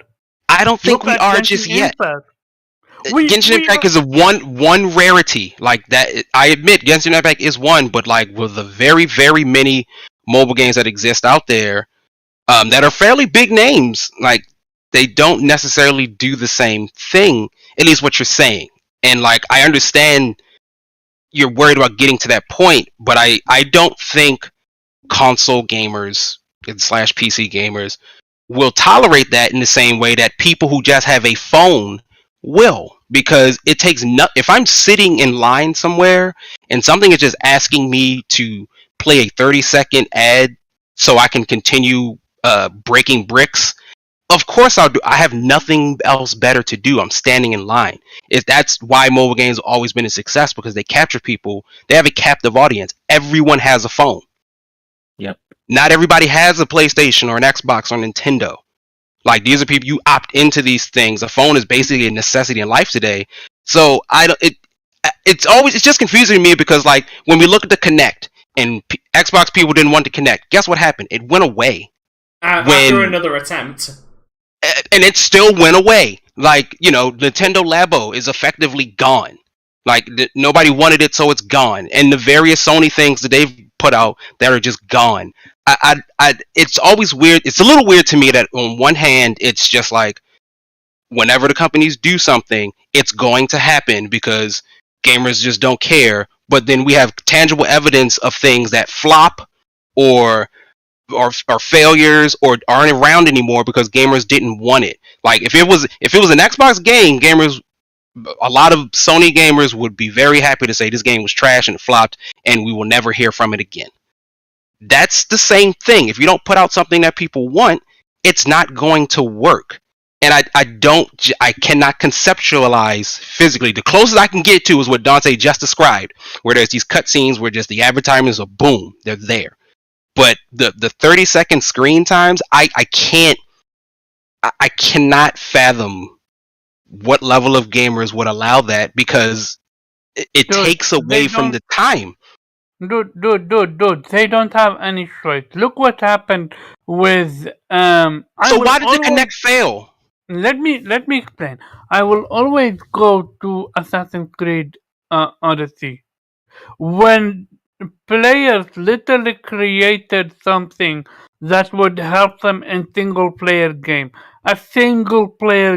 and they removed it because it's affecting their dollar bill. That's not the same. That's you messing with my product. Like, you're like, you don't get to change my product. What I'm trying to say No. To be fair, no, that isn't different, because what they did is what I believe I remember what Omar's talking about. Here, let me break it down very fast. They already created the game where you literally need to play a lot of side quests. You need to grind it out. Like, you need to grind it out to even like sniff the end game, because of the way that it was set up. And they kind of got you with it by doing, if you don't want to wait for that, you can buy these microtransactions. Similar to what they did with, you remember Shadow of War? Where it's a potion that give you 30 with Shadow or 50%. of War, you needed to grind it out to get to the end game. But then they kind of said, but you can do these microtransactions and you can get to the end game faster. With Odyssey, people found a way to kind of speed up that process to get to the end game quicker, and Ubisoft was like, yeah, no, we're not going to allow that, and completely fucking killed it. And it wasn't an exploit or a glitch or anything, it was something within the parameters of the game. And literally single player only. Not affecting multiplayer. Take the single player thing out of it, because at the end of the day, what Ubisoft is telling you, right or wrong, what they're telling you is, we want you to do this in a certain way. It doesn't matter how you approach it, because that's how they're telling you this. I don't agree with it, but to me that's still different. They wanted you to either pay money or grind. It. This is advertisements. Advertisements aren't asking you to pay money. It's just right. That's my thing. Like, this isn't. But Omar's saying, and the final point, that's what Omar's worried about, is that it's going to get to that point. You either do it our way or you do it the really slow way. And my only question is, how can that be true if we have solid examples of other things that companies have tried to push on us that have failed? Because you can't have it both ways. There's also many examples out there of shit failing, but them still fucking pushing it. No, they won't push it if they don't make money from it, bro. If people money to be rebel, made like, here. did you not see how quick that fucking video got out of UFC 4, bro? It was almost overnight. As soon as that shit happened, people were like, "Y'all can take this game and shove it up your ass." And that shit was as soon as them reviews come out 3 days early and they talking about, oh, I can't make it to this part of the game without watching advertisements. People are like, yeah, I'm not messing with that. It's like the whole NFT thing. Like we heard about NFTs, and then exactly, NFTs a perfect example of just like very early, and they keep trying. Oh and we keep saying no. We're still early days for that because, like, Square Enix, we'll get to them later. But the thing with Square Enix, the president of that is still doubling down on that, and he might as well. It does not mean he'll be successful. And then we're revisiting this issue, and we're like, remember when they all said it? But listen, the way the particularly from the Sony side, the way the media and people seem to lambaste GTA 5. I mean, GT 5 or the new Gran Turismo. Yeah, GT 5. GT 7. GT 7. My fault. Like how they just were like they raked that game over the coals for what they were doing, and they made changes. Like I understand, but like the next GT game will do the same thing, and people. And it probably like I just get exhausted with the gloom and doom of it all. Like I get you. No. Look here is another example. Look what Microsoft is now doing with games of gold. They're literally giving crappy game after crappy game just to push you toward Game Pass. What's the last great game you got on PlayStation Plus? And PlayStation Plus's games are fucking garbage this month. Yeah, that's what I'm saying. I can't. Yeah, I can't. Yeah, go ahead. I understand your point. I just can't. I don't know if I can agree with that because like, what's a crappy game to you is not a crappy game to me. Yeah, like what's the last game with like a 90 Metacritic score that dropped on? SpongeBob game, and I was like, who the hell? I'm not talking about 97, 98. They're literally giving you a game that it's so obscure, no one ever heard of it. And who the fuck wants to play SpongeBob right now? I do. Okay, so they give you because he plays. So they give you an obscure game, and then you play something that you may have not played before, and you realize you like a new genre. Battle for Bikini Bottom Rehydrated was fucking fire. I will not hear any blasphemy about that fucking game. I got Slay Fire. But I played that game, bro, when it came out. I don't want to play it again. Okay, I never played it, so I will play it right now. But my point is literally look at what happened with Dante. I don't know if it was your favorite developer back then, but the developer behind Payday, which is Payday 2, how they said we're not gonna have microtransactional loot boxes, and what happened? Oh, they went back on the word, and then they failed, and then they went completely back on that as well. So companies are always going to try to find a way to fuck us over. This is why we as consumers have to allow it. If we don't, it doesn't happen. And we successfully stopped $70 games. And y'all didn't say shit about $70. That's why y'all still paying $70 for your games. Bro, we have the most famous example fairly recently with the change in Sonic. Where this studio put out a messed up looking Sonic and everyone said no. And guess what happened? They changed the look and they changed it. He ended up being the highest selling fucking video game fucking movie ever. Surprise, surprise. Oh, I can't wait for Sonic 3. My favorite character's coming in Sonic the Hedgehog 3. But it's not always this downward slope about, yes, the company is always going to try to get over on us, but like we have successfully thwarted attempts at them trying to get over on this.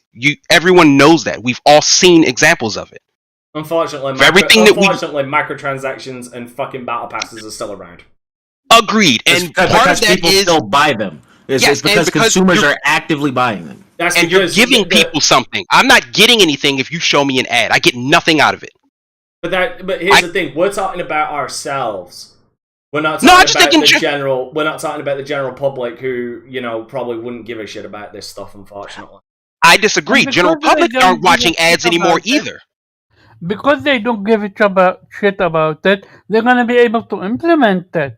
The general public aren't watching ads anymore. They're watching Netflix. They're watching HBO Max. They're watching Amazon. They're watching Hulu. They're watching Hulu ad free. They're watching Crunchyroll ad free. Ad free. Like, None of these things have ads anymore. People don't want to watch ads. You know, we live in a time now where people are upset that shows come out weekly. You know, that's the basic default for what TV does, right? Like now, the Netflix effect, they want everything in one full swoop. All right. Yeah, what the fuck, Disney? Like, stop doing that shit. Like, listen, final goddamn thoughts, because we need to move on to the next subject. I knew this was gonna fucking happen. I said it was gonna fucking happen. Go on. I don't. What? It just doesn't it's have just to as simple as you would predict it. I don't know what you're talking about. It's setting a bad precedent, and I would not be surprised if other companies... It's not setting a bad precedent. It's a company's job to make money. It's a free-to-play game. Like, if you're not going to pay for content, they got to make money. For me, that's where it comes down to. I don't mind you making money, just don't be fucking double dipping. Like, you either have the advertisements just don't make it egregious. Like I said, like I'm cool. I'm cool with ads because we see it in movies, we see it in TV, we see it everywhere. Their ads are fucking everywhere. They're a part of our life. Either non-egregious advertisements or microtransactions. Pick one and stick with that fucking lane. Don't make it egregious. Look at microtransactional loot boxes. Look where we were. Look where we are right now. No. Okay, first, hold on. Why are we still talking about loot boxes? I haven't seen a loot box in a video game in fucking years at this point. Yep. Because that shit got slapped by goddamn fucking Congress. Battle Pass. Now it's Battle Passes. Which is Battle Passes still give you something. It gives you something. And Battle Passes are less egregious because loot boxes were literally fucking gambling machines where Battle Passes, you can see if it's something you want before you buy it. Yep. Yeah, we need to move though. Which is why I said with microtransactions, I'd rather pay for actual fucking money than buying their shitty fucking currencies. I'm looking at you, Call of Duty. Right, and speaking of buying shit, I ain't buying anything this motherfucker's saying, but we're going to talk about it. Right, if you guys would not mind just switching over to the stream, I'm going to play this whole 4-minute clip in its entirety so we have context. So let's watch a fucking moron talk. Hey, it's Jeffy. I want to do a very fast video. Are you going to play the audio so I don't have to edit this in post? I've gotten this about 5 times literally today. For the audio listeners, Jube is going to have to edit this in post. Something I've tweeted in the past got retweeted by someone.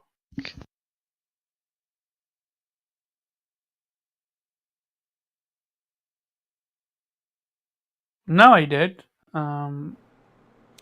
Hey, it's Jeffy. I want to do a very fast video to address this question. I've gotten this about 5 times literally today in the last hour and a half. I assume maybe something I've tweeted in the past got retweeted by someone and it's dredged this up again. But somebody asked me and I was able to actually have the time to articulate specifically what I would want to have seen in the God of War Ragnarok trailer, okay? Here's this guy. This isn't the one I responded to, but this is similar to the comments I've been getting. Latin Vamp, he says, how do you come with the conclusion that the new God of War looks like DLC from one trailer? You don't know what the whole game has to offer yet. I can say the same thing about God of War 2 when they first showed it, and I would be completely wrong. Actually, Latin Vamp, that's not true, and I can tell you how that's not true. But before I do, let me say, again, it does look like DLC for the most part to me. DLC is not a bad thing. God of War 2018 was one of my favorite games that came out that year. And beyond that, it was a phenomenal game. Loved it. And if what God of War Ragnarok is simply more of that, maybe pushed a little bit, great. I'll play it and I'll enjoy it. But my whole video or my whole comment was about the trailer didn't make me feel. Now, it made other people feel, and that's great. But it didn't make me feel. And clearly it didn't make you feel that either. Because you're saying you didn't see anything that, felt all that different compared to like even God of War 1 and God of War 2 back in the day. So I was just saying, yeah, I'm excited to play it because it's God of War, but the trailer was it was okay. Okay. But the point is, though, I don't think you're right. If you go back and look at the God of War 2 trailer, and I believe this is the first one that was, it was the E3 reveal trailer. I'm not going to play the whole thing, but I'll scrub through it. Did you get the idea that it was more of God of War that you loved? Absolutely. You sure as fuck did. You know, the grapple and the chains, and he was the big set pieces and going hand over hand. All that was in there, okay? But what was also in here was... why is this so... there we go. You know, you had the flying stuff with Pegasus, which we had never done before, which at the time was like, holy shit, that was the big moment that we were busting our asses for, or the team was busting their asses for. I was in San Diego to get ready for E3. You had grappling, which we had never done before, sort of like swinging and sort of building that into various puzzles. That was in there.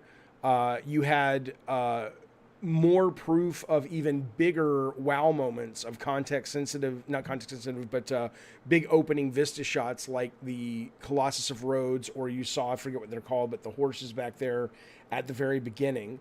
So there were things that were consciously put into the trailer to give people a response.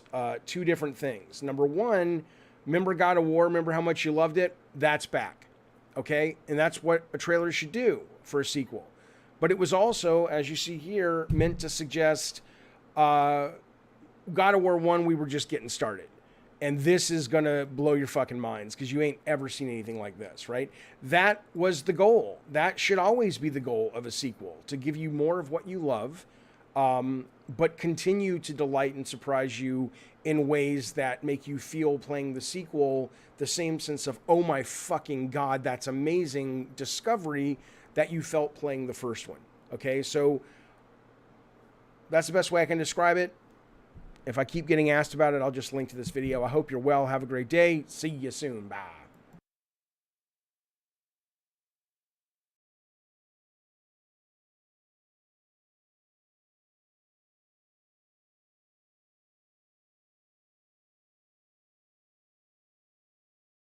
Yep. Yes. Yeah.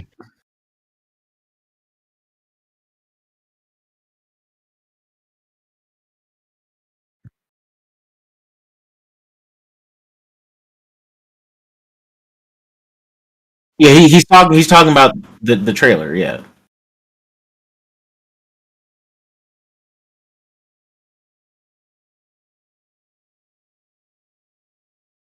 What, Dante? 1 second. I don't know if it's me. Chad, if you can hear me, can you hear Dante? Yeah, we hear you. I'm hearing Dante. No. Yeah. Sorry, I had my mic muted, so I didn't talk over it. Yeah. So here's my thing. Yeah, so he's obviously talking about, and I should preference this. David Jaffe was a test. They can't hear you. The message is coming in late. He's fixed it. Yeah, it's a late. Yeah, so just so everybody understands, that is David Jaffe. He was a tester on the game Cliffhanger, tester on the game Skyblazers, a designer on Mickey Mania, a designer on the original Twisted Metal, the game director / producer and designer of Twisted Metal 2, the game director, lead designer of Twisted Metal Black, the designer on Connectia.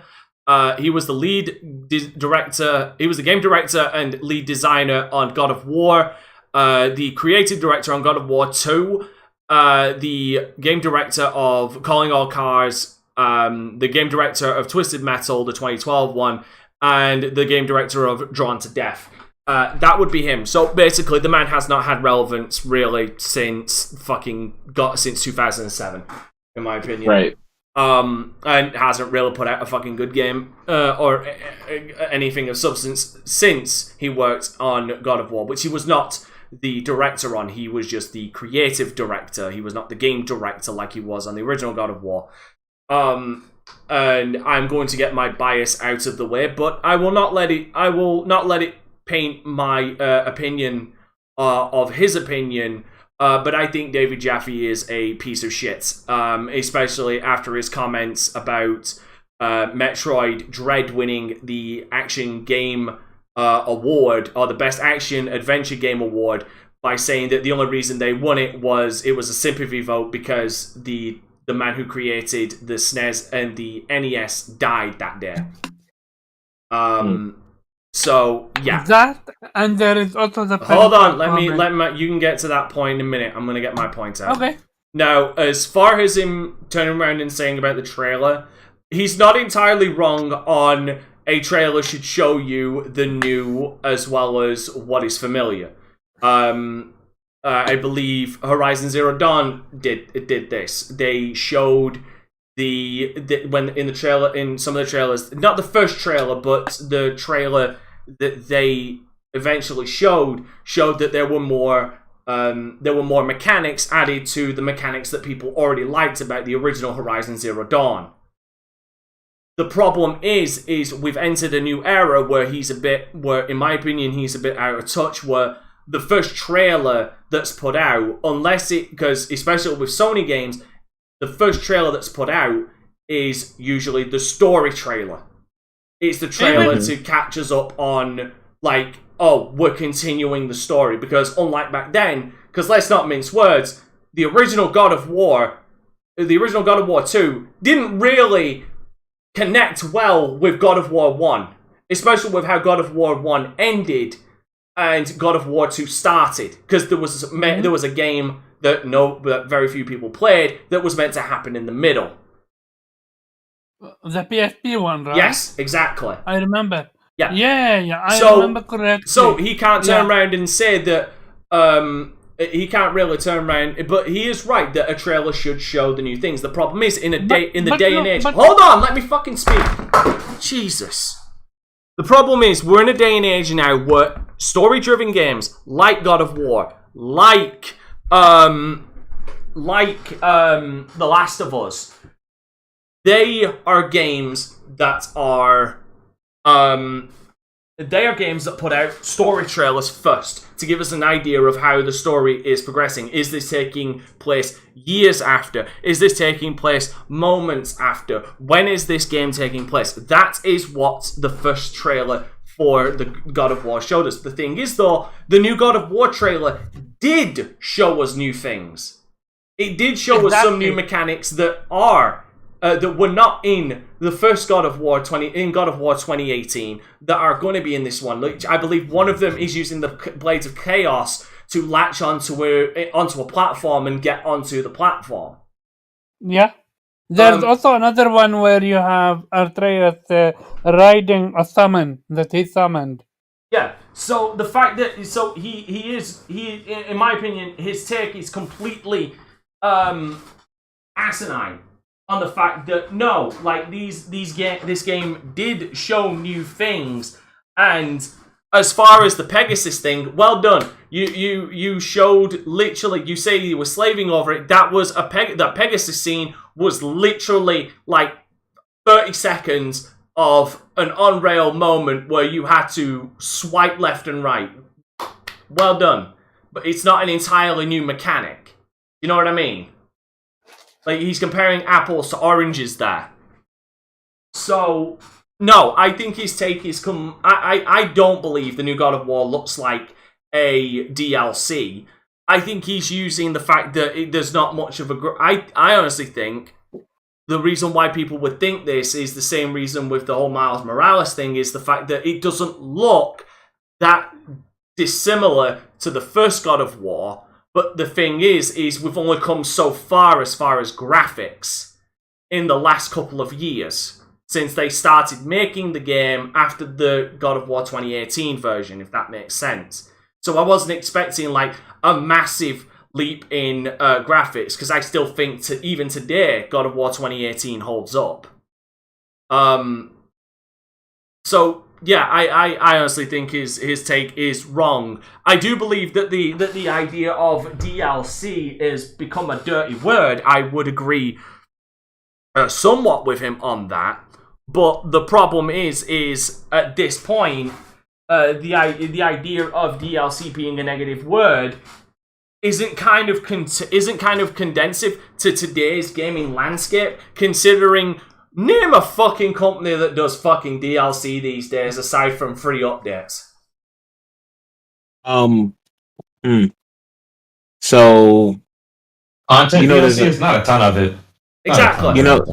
Right. So Assassin's Creed just did a content DLC. Yeah, but the thing is, there's nothing you pay tangible money for. The last one I could think of was The Witcher 3. was the last time I could think of actual proper DLC. Maybe aside from Destiny 2. There is also Borderlands 3. But my point is DLC these days has become like true DLC, like you pay for more content in the game is very few and far between. So there's really no negative or positive aspect towards DLC these days. So I don't get why he's defending when people think I think the point that he completely missed when people said that when people say they think he's wrong when he's talking about DLC is he's saying that it looks like it's improved nothing when it seemingly has. Anyway, let's set some thoughts. Zero, what do you think? I think you actually touched on a very good point, Dante, that I'd like to sort of lean into, and that is the sort of the DLC of sort of conversation about like what games putting out proper DLC, what games sort of look like DLC compared to what is a full game, and part of that is just based on like you were never really going to hit a wall here, which video gaming seems to be running to that wall headfirst very, very fast. Because eventually things are going to stop looking as good as they can be because the technology won't be there to make them look any better. So then you take it exactly. So you look in and see, well, where do we go from here? For Mr. Is it Jaffe or Jaffe? I don't give a Jaffe. fuck. And I wanna explain something. No, to you can wait.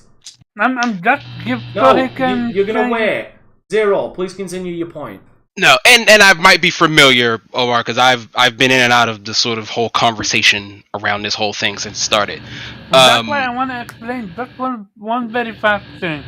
David Jaffe is not saying it's DLC because visually it doesn't look different, but more like there is no new mechanic in it, which clearly there is.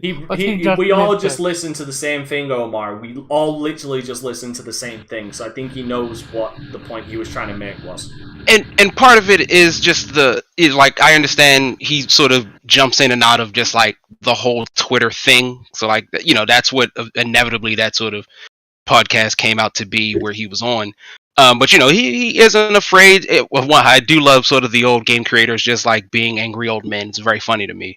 But he's not afraid to sort of jump in that space, and he knows the terminology how fanboys use and operate it. And so based on that, sometimes he's not it doesn't necessarily seem that he's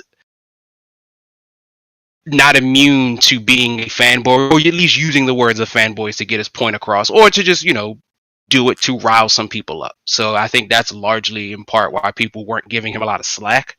If this was like Shinji Mikami, it's like, well, he don't be in these space, so like he don't know. But I think there's something to be said about if we're talking about a DLC, what is sort of the next step in making a sequel look better than the first one, particularly depending on how long it takes for it to come out, and what do you do to like really push it to the next thing? For me, if I use Horizon as like an example, or Last of Us, because I played both of those, I'll use those. Last of Us 2 certainly looks better than The Last of Us, but like The Last of Us 2 looks absolutely great, but I never expected it to not look that good. So it doesn't get a lot of points for me on that. Like, of course you're supposed to look better. Like, you're Naughty Dog. All you do is make good looking games. So like, you don't get a pat on the back for that unless you really push it to the next level. Last of Us 2 isn't pushing it to the next level. It's just good. What it does do, I think, it is technically a very good game.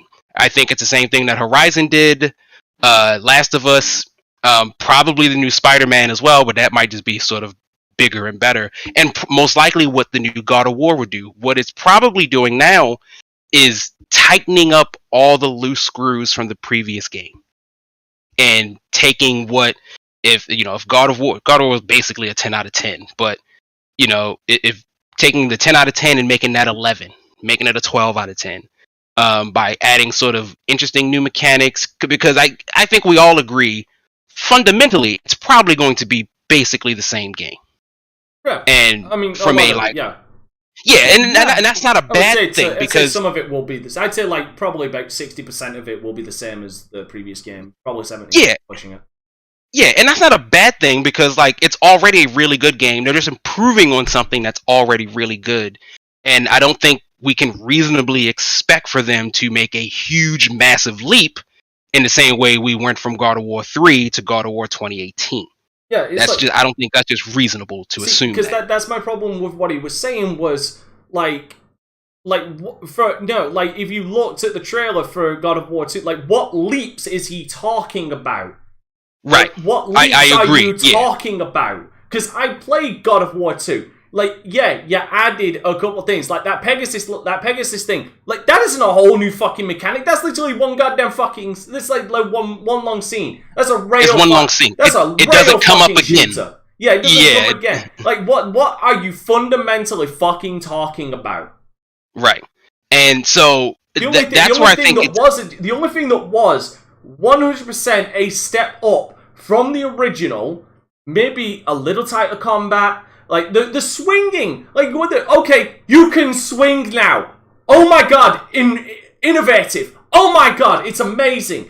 The only thing that was a clear step up from God of War 1 to God of War 2 was the graphics. Right. And so that's where I'm just like I think overall I think it's part of a larger conversation that we just sort of get lost in, like, what should the next new thing look like or be like? You know, if I think about Miles Morales, and, like, Miles Morales was a pretty pricey game, and we don't have to get into, like, length, because I don't think that's a good way to judge what a game is worth to you. But I do find it interesting that, like, the people had that complaint about Metroid being fairly short for the price it was, but not Miles, which is also pretty short. In fact, I think Miles is shorter. I think Miles Morales fundamentally, if you try and go for 100% in Metroid Dread, I think Miles Morales is shorter. Yeah, and I don't disparage Miles Morales. It's a great game. I love playing as Miles. I think it's cool. The story's fun. But like, I was a little shocked when I picked it up, and like, I was just sort of playing casually, and I looked down, I was like, I'm about 40% of the way done. Like that doesn't feel right. When it took me a while to get through Spider-Man, the first one, and so like, but that conversation then built around like, is this DLC? Because it doesn't feel like a fully fledged game. Perhaps it could have been something additional to it. And I would argue, at least on Miles' case, I don't know if they added to the formula so much as just adjusted it. Because personally, 2018 Spider-Man is still better than Miles Morales. Oh, I highly disagree with that one. I think everything. I agree. Yeah, I think the story is better. The length is obviously much better. Like I love Miles. Oh, we're talking about the original Marvel Spider-Man being better than Miles Morales. Yeah. Okay. Like I think Miles is prettier.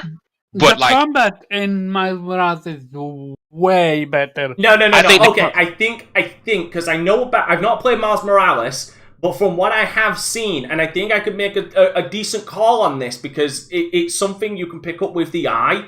I feel like Miles Morales' combat isn't better, but it is different from Spider-Man's because with Miles Morales, he has different abilities. He has different gadgets or things that he does that it feels different from Spider-Man or from It is different.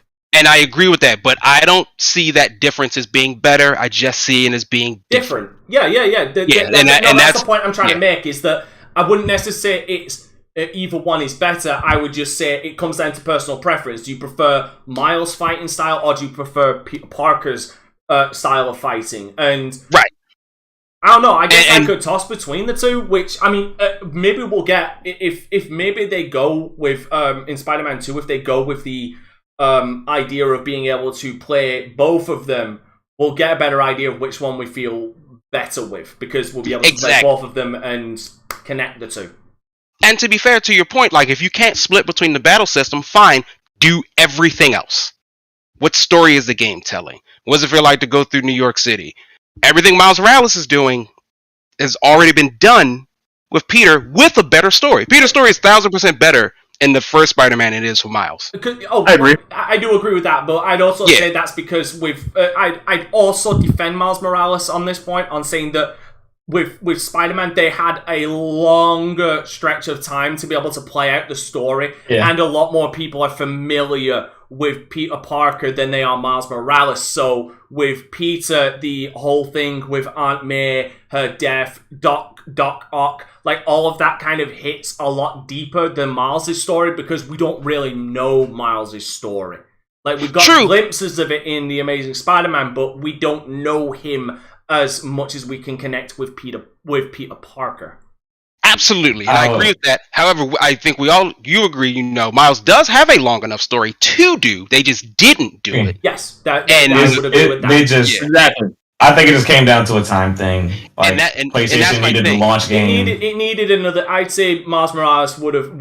Honestly, I feel like this whole DLC thing, even with people on this fucking Discord server calling it out for reusing assets, I honestly think the whole DLC thing would have been alleviated if the game was possibly a few hours longer and if it had another hour to be made. Like if it came out a year after launch.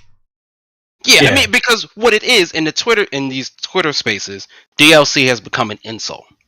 It's not used for the term as it is anymore. When people say Miles Morales is DLC, they means like, haha, you pay $70 for a game that's shorter than Metroid Prime. It was $40. Yeah, well, excuse me, $40. Yeah, it was $40. For a game that's shorter than Metroid Prime, or like you paid X amount of dollars for this game, which doesn't even come close to the original game, and that's why we're like, I'm side eyeing you, Mr. Jaffe, because I feel like I know he knows this, and so using sometimes those words like I get it, but like you again, it's funny to me. Because people get riled up, and obviously we're talking about him, right? Like his stock is rising. No, it isn't. It really isn't. Like I'm sorry. After here's the thing. The only thing he gained, it's more his stock kind of gained interest after Infamy. Like people are only listening to him more now or are aware of him due to Infamy more than relevancy. True.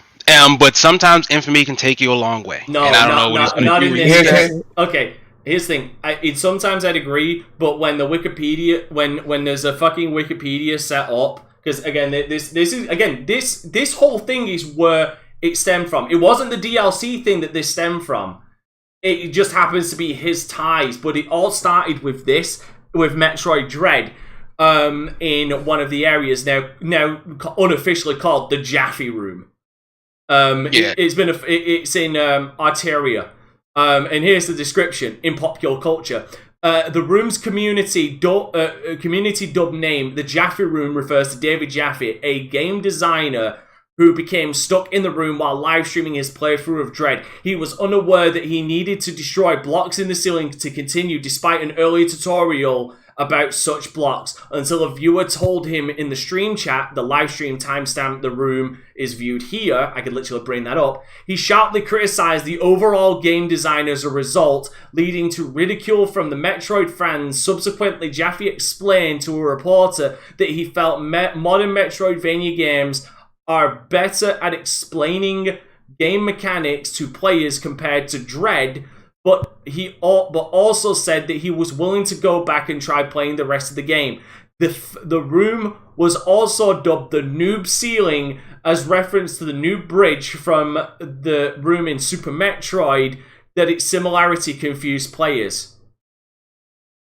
Right, and so I'll end my point because I've been talking too long. What I'll say is and the only thing I'm just a little confused about is, I guess, the level of infamy that this man has because what he used to do. Dante, you sort of pointed it out for a while ago. Sorry, go on. You and I don't necessarily run in the same Twitter circles. I don't think so. If I'm speaking to my side of it, where it's like, he's on this podcast going up against people, and part of it is just like, all right, but Dante, you sort of hinted when we started this, really has, and no disrespect to Mr. Jaffe, he's done great work, but he hasn't really done anything, as far as I know, in quite some time. So our over a decade. Our care for him is sort of in my head, like, why? Because he, for as far as I'm concerned, he's not necessarily in the industry anymore. Like, he's just a guy who used to be in it. You know, it's one thing if this is Jason Schreier or like someone who's doing stuff. Like Cory Barlog more accurately, because Cory Barlog still is doing stuff in the industry. Yeah, you know, like he's riding his own coattails from. Yeah, that's what I mean. It's just like I don't understand why I know we don't have to like what he says, but I just don't understand why we care. I can point to the point of I can point to why people cared, because, and this is something I've tried to tell you guys many a times. When he was criticizing it, if you go back to when he was criticizing Metroid Dread, not only was it his own fault that he didn't look for this, despite the fact that the game clearly told him, he was saying that it was bad design from the standpoint of his experience. He was talking from a point of fact. That's where his infamy with this comes from. Yes, but Metroid Dread was a beloved game from people who have been waiting for a Metroid game because they've been starved for it for probably over a decade, to my remembrance. Okay, yes, it's coming from a fan base that is very impassioned. I'm talking about the Nintendo community.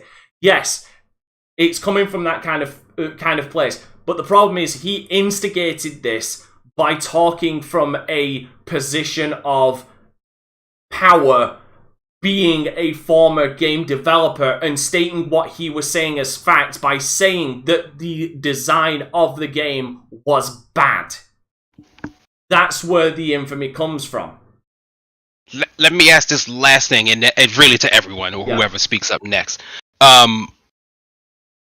Recently, a couple of Horizon dev said some things he didn't like about Elden Ring. Some people took it the way they took it. It is what it is. What I didn't necessarily see is like people that developer was not invited, as far as I know, to like anyone's podcast to talk, anyone's shows, anything like that. Is part of this because Jaffe is accessible to us? Yes, I would say it's because Jaffe put himself out there in accessibility. But I also think it's a sign of desperation that he's willing to do all of this just for extra. Because basically, no one ever bothered with him before this. Okay. In my opinion, no one gave a shit about David Jaffe until this blew up. Because, you know, the internet being the internet, it magnifies even the smallest shit. Because I think at the time, it had like.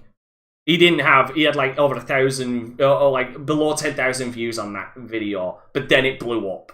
You know what I mean?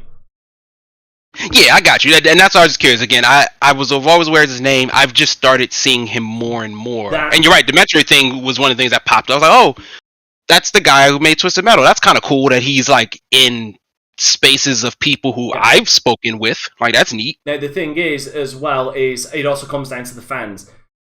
Because I'll be fucking frankly honest, the Dark Souls community, the Souls community, really doesn't give a shit. Unless you're like playing that game live and criticizing it because you're bad at the game. Because here's the thing, this is the other thing, the aspect. I'm sure that developer did well at the game.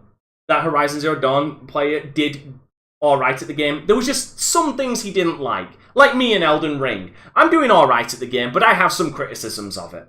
People don't tend to gravitate to shit on that person for having an opinion of the game if they're doing okay at the game. They just have minor criticisms. The thing is, David Jaffe, the problem with him is when this happened, he completely forgot that the tutorial told him about these blocks, that these blocks exist, and then he blamed the game for it. Yeah, it's like that. It's like that one reviewer that got stuck in the very first part of the Cuphead tutorial because he couldn't figure out he has to hop on the pink dot to get out of the jump. It's very similar. And I'm like, they fucking explained this to you, like, yeah. And you were sitting there so long getting frustrated. It is not my fault. You have the memory of a fucking sieve with a hole in the middle. It's not my fault you have that kind of memory. So there's the difference as well. He was complaining about something that was... He's basically fucking Aaron from Game Grumps. Gets pissy at a game despite the game telling him what to do over and over again, and then he blames the game for it, despite the fact that the game told him about it. He's basically that.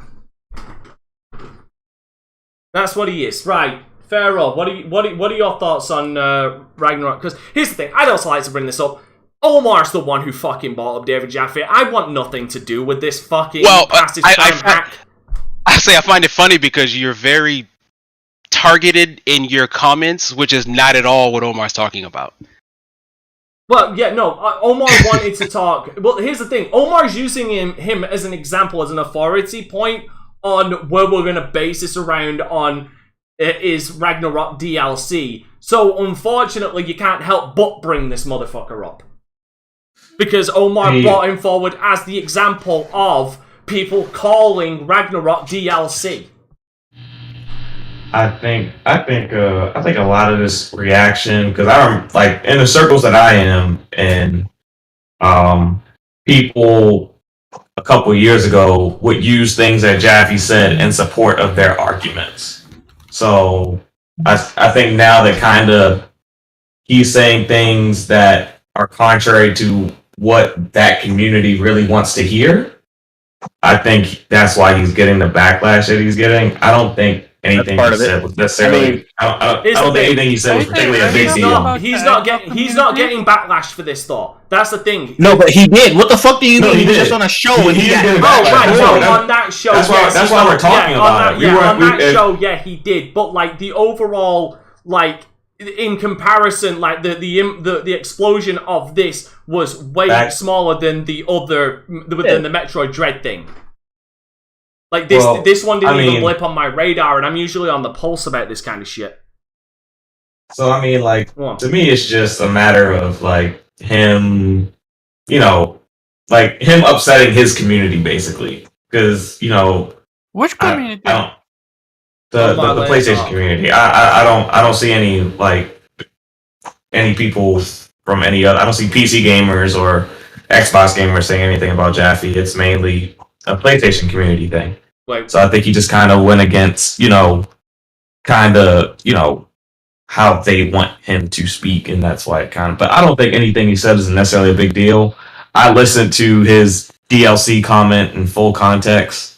And he wasn't saying like the game is bad because it looks like a DLC. He was just he explained it how he explained it. Yeah, and it wasn't. And that's clear. Yeah, and it's okay that we have disagreements, but he wasn't in the way that he explained it. He wasn't saying it as a slight. No. But if you want to take a sound, if you want to take a sound bite, I'm talking. I'm talking. So. He wasn't saying it as a slight. He explained what he meant by what he said when he said it. Now, if you want to take a clip and cut it out and make it what you want it to be and say that he meant this and he meant that, that's something totally different. But to me, I don't see the big deal in that. Right. I'd just also like to point out, I'm disagreeing with his point. Like I said, I'm being unbiased on the point. I do disagree with his point, but I see where he's coming from. I just feel the point he's coming from is kind of an outdated one, and there are holes in his argument. But I'd also like to point out, just to cover my bases, because in case somebody turns around and says that I'm taking a clip out of context, the clip that I was actually using is from David Jaffe's personal YouTube channel. He uploaded that clip as his point, like the one that I showed everybody. Like, that I'm not taking any clip out of context. He put that out there as his point. Yeah. I want to. And Omar, because you interrupted Pharaoh, I'm gonna go to Jubei next. Jubei, what are your thoughts? I'll be quick. I just feel like he just said he shouldn't have used DLC. It's for some reason it's a trigger word for some people. Yeah, excuse me. I think he could have just said. I mean, he could have just. Not even expansion. He could have just said, "Hey, I wasn't particularly wowed by anything in the trailer." That's what he fucking meant. As far as it being DLC, like it's like it didn't feel. He feels like the game picks up right where it's left off, and that there's nothing really new to it. There's nothing really new to it. It's just an expansion on the story he plays in 2018. Which is what it's meant to be. Yeah, Right, and he said there's actually nothing wrong with that because 2018 God of War was Game of the Year for most people. So he wasn't saying it as a slight. Like he explained. I'm not saying that, but my issue came from when he was talking about like how God of War 2, the dude said that God of War 2, when he said that when the dude he was referring to said that when he saw the trailer for God of War 2, it felt like in Jaffe's words, it felt like a DLC for God of War 1. And then Jaffe tried to use that argument, but that's where I take issue is the fact that no, because God of War 2 fundamentally you added a couple of you added like 3 things. The things that he mentioned weren't that big of a deal. Like one of them was literally an on-rails section. Congratulations, you added an on-rails section to God of War. And like the other one was I think swinging was another one. Well done, swinging in God of War, amazing. Like, okay, cool. What's your point? It still visually looks like a DLC. The only improvement was the graphics. Like that's where I take issue. Not necessarily him having this point, but more him trying to defend his point was kind of really flawed. And especially especially putting this person on blast by saying this as well. But go on, Jube, I apologize. Go right ahead. You don't think he was throwing a couple of subliminals, Jube? Just a couple quick lines? Nah, he was not spitting bars. He used the wrong word, and then because he used the wrong word, he had to have an ass pull explanation, which going back into Dante's point is like the whole God of War 2 thing was dumb. You could have used 3. No, he can't use 3. No, he can't use 3 because he didn't work on 3.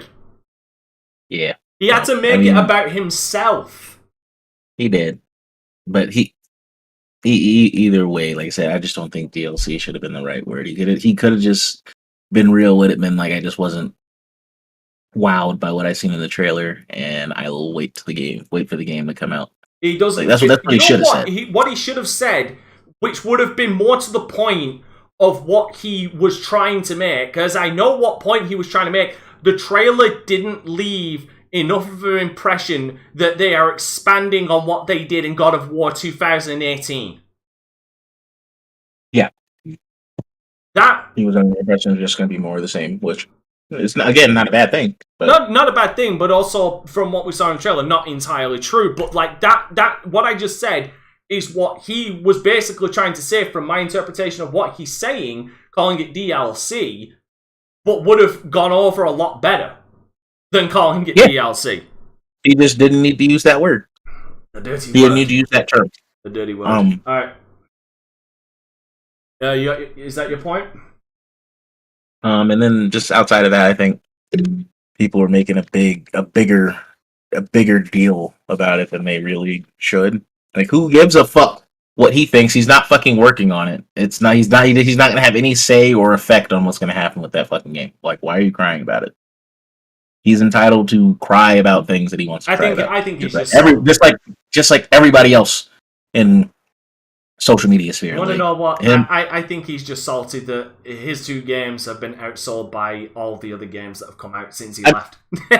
Maybe. I mean, that could be a thing, but we don't know. I'm not inside his head. No, but I don't want to be inside this fox head.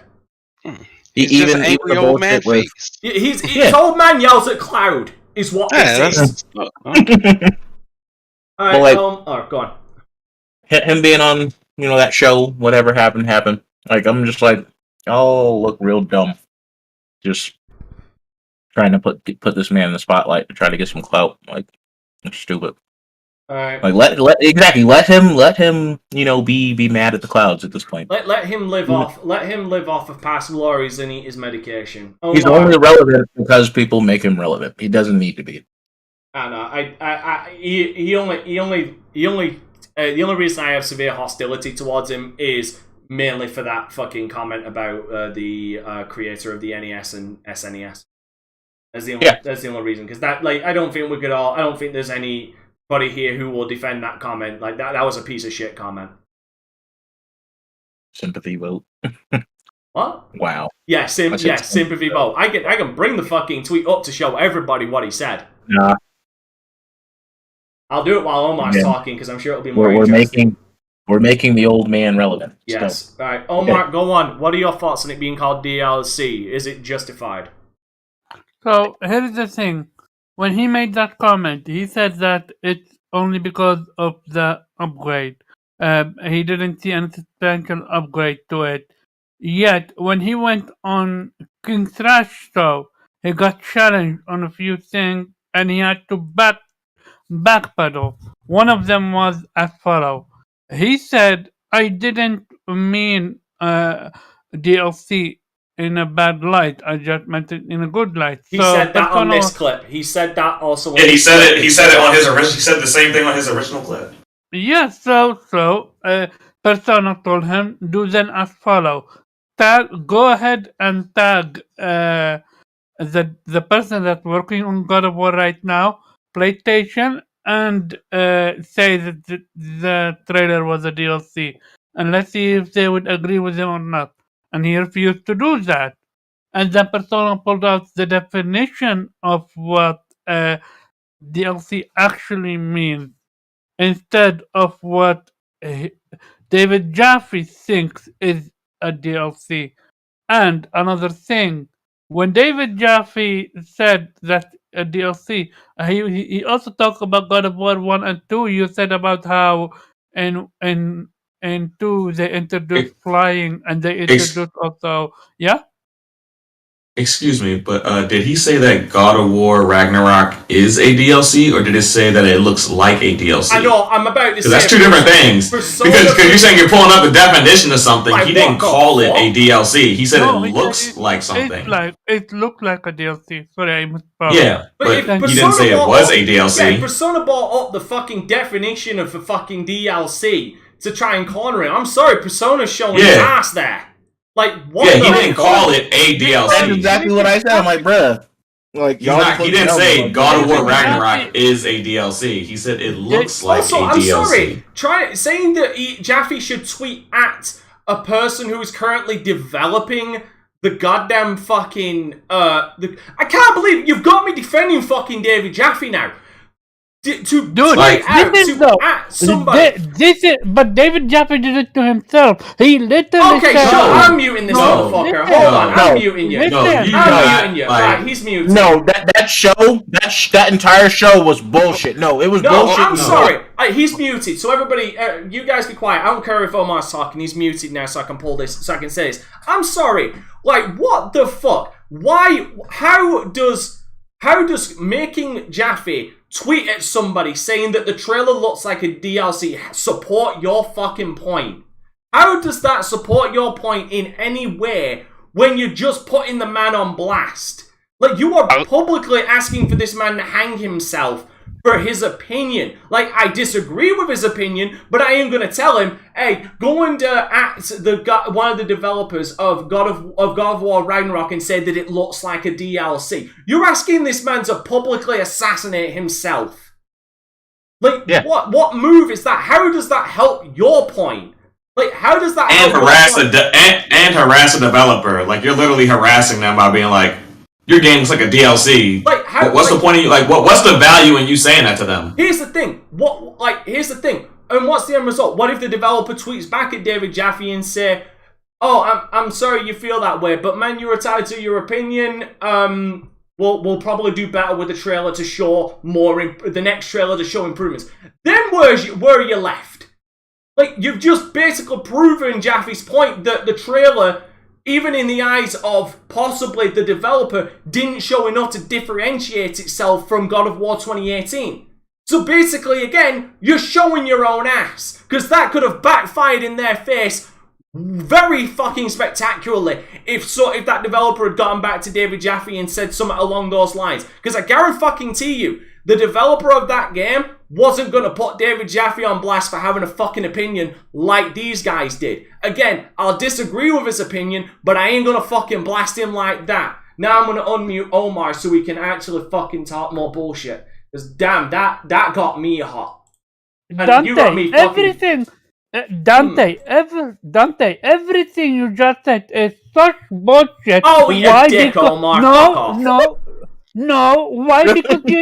Because you fucking muted me and you didn't even let me explain the fucking story. First of all, it was David Jaffe that said to Persona and the entire group that if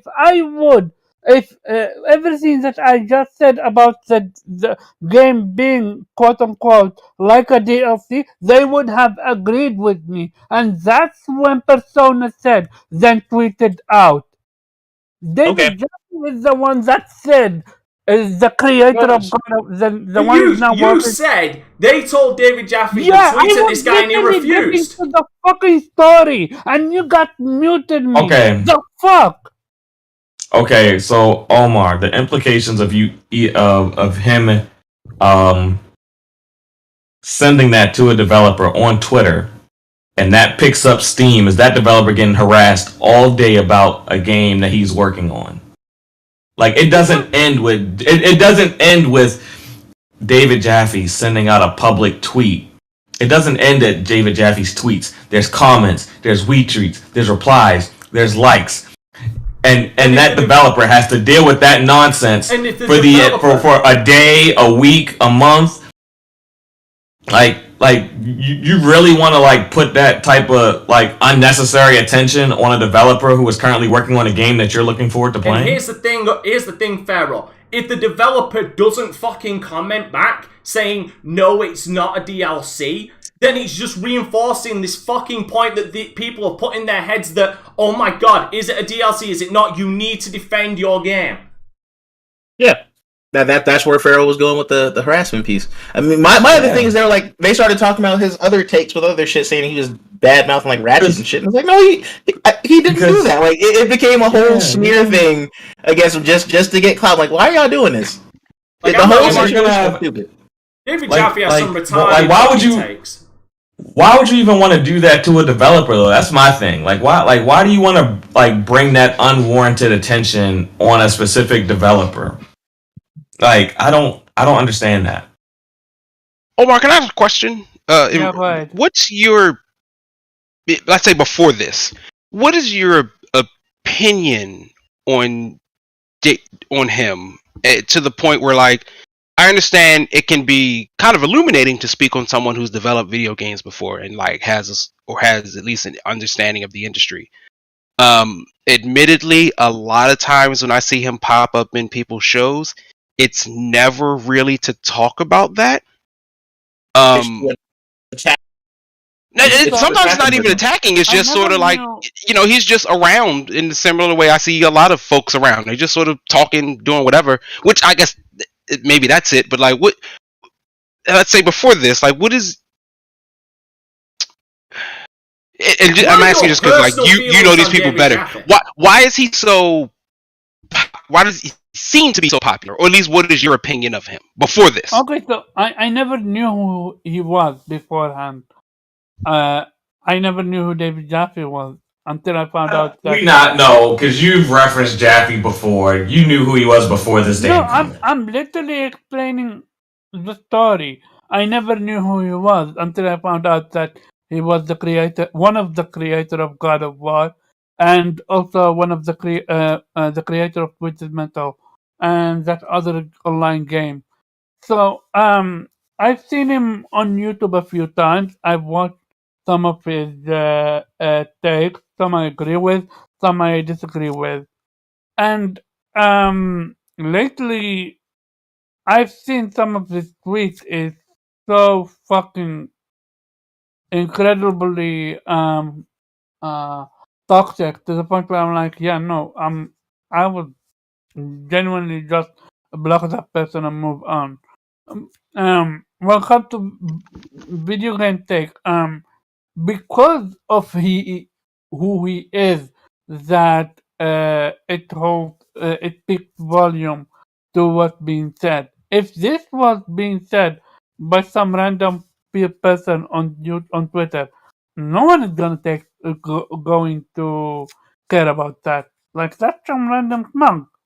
But when you're talking about quote unquote David Jaffe, if you're in the industry, then you know who David Jaffe is. the creator of one of the creator of God of War and Twisted Metal. So you know the prestige that he holds, and that's why quote quote his opinion. The prestige is, you perceive he holds. He was the game director. Doesn't mean he actually created God of War. He was just the game director. True, but it's like finish because I just have a follow up to that. I'm following your point, Omar. Go ahead. Go ahead, Zero. Well, okay, I get. So I'm just for understanding. So I get that. Do you think that really a lot, like you know me, I love all the villains on Twitter. They're very funny. Yeah. But do you think, if I just use the podcast he was just on, forgive me, I don't remember their name. King Trash Roundtable. Yeah, those folks. Do you think they, at least based on what I perceive a lot of times when seeing them, do you think they hold that same reverence for Jaffe? I don't get the sense that they do. Yeah, actually, I don't get the sense that they really ever have. Actually, not only they do.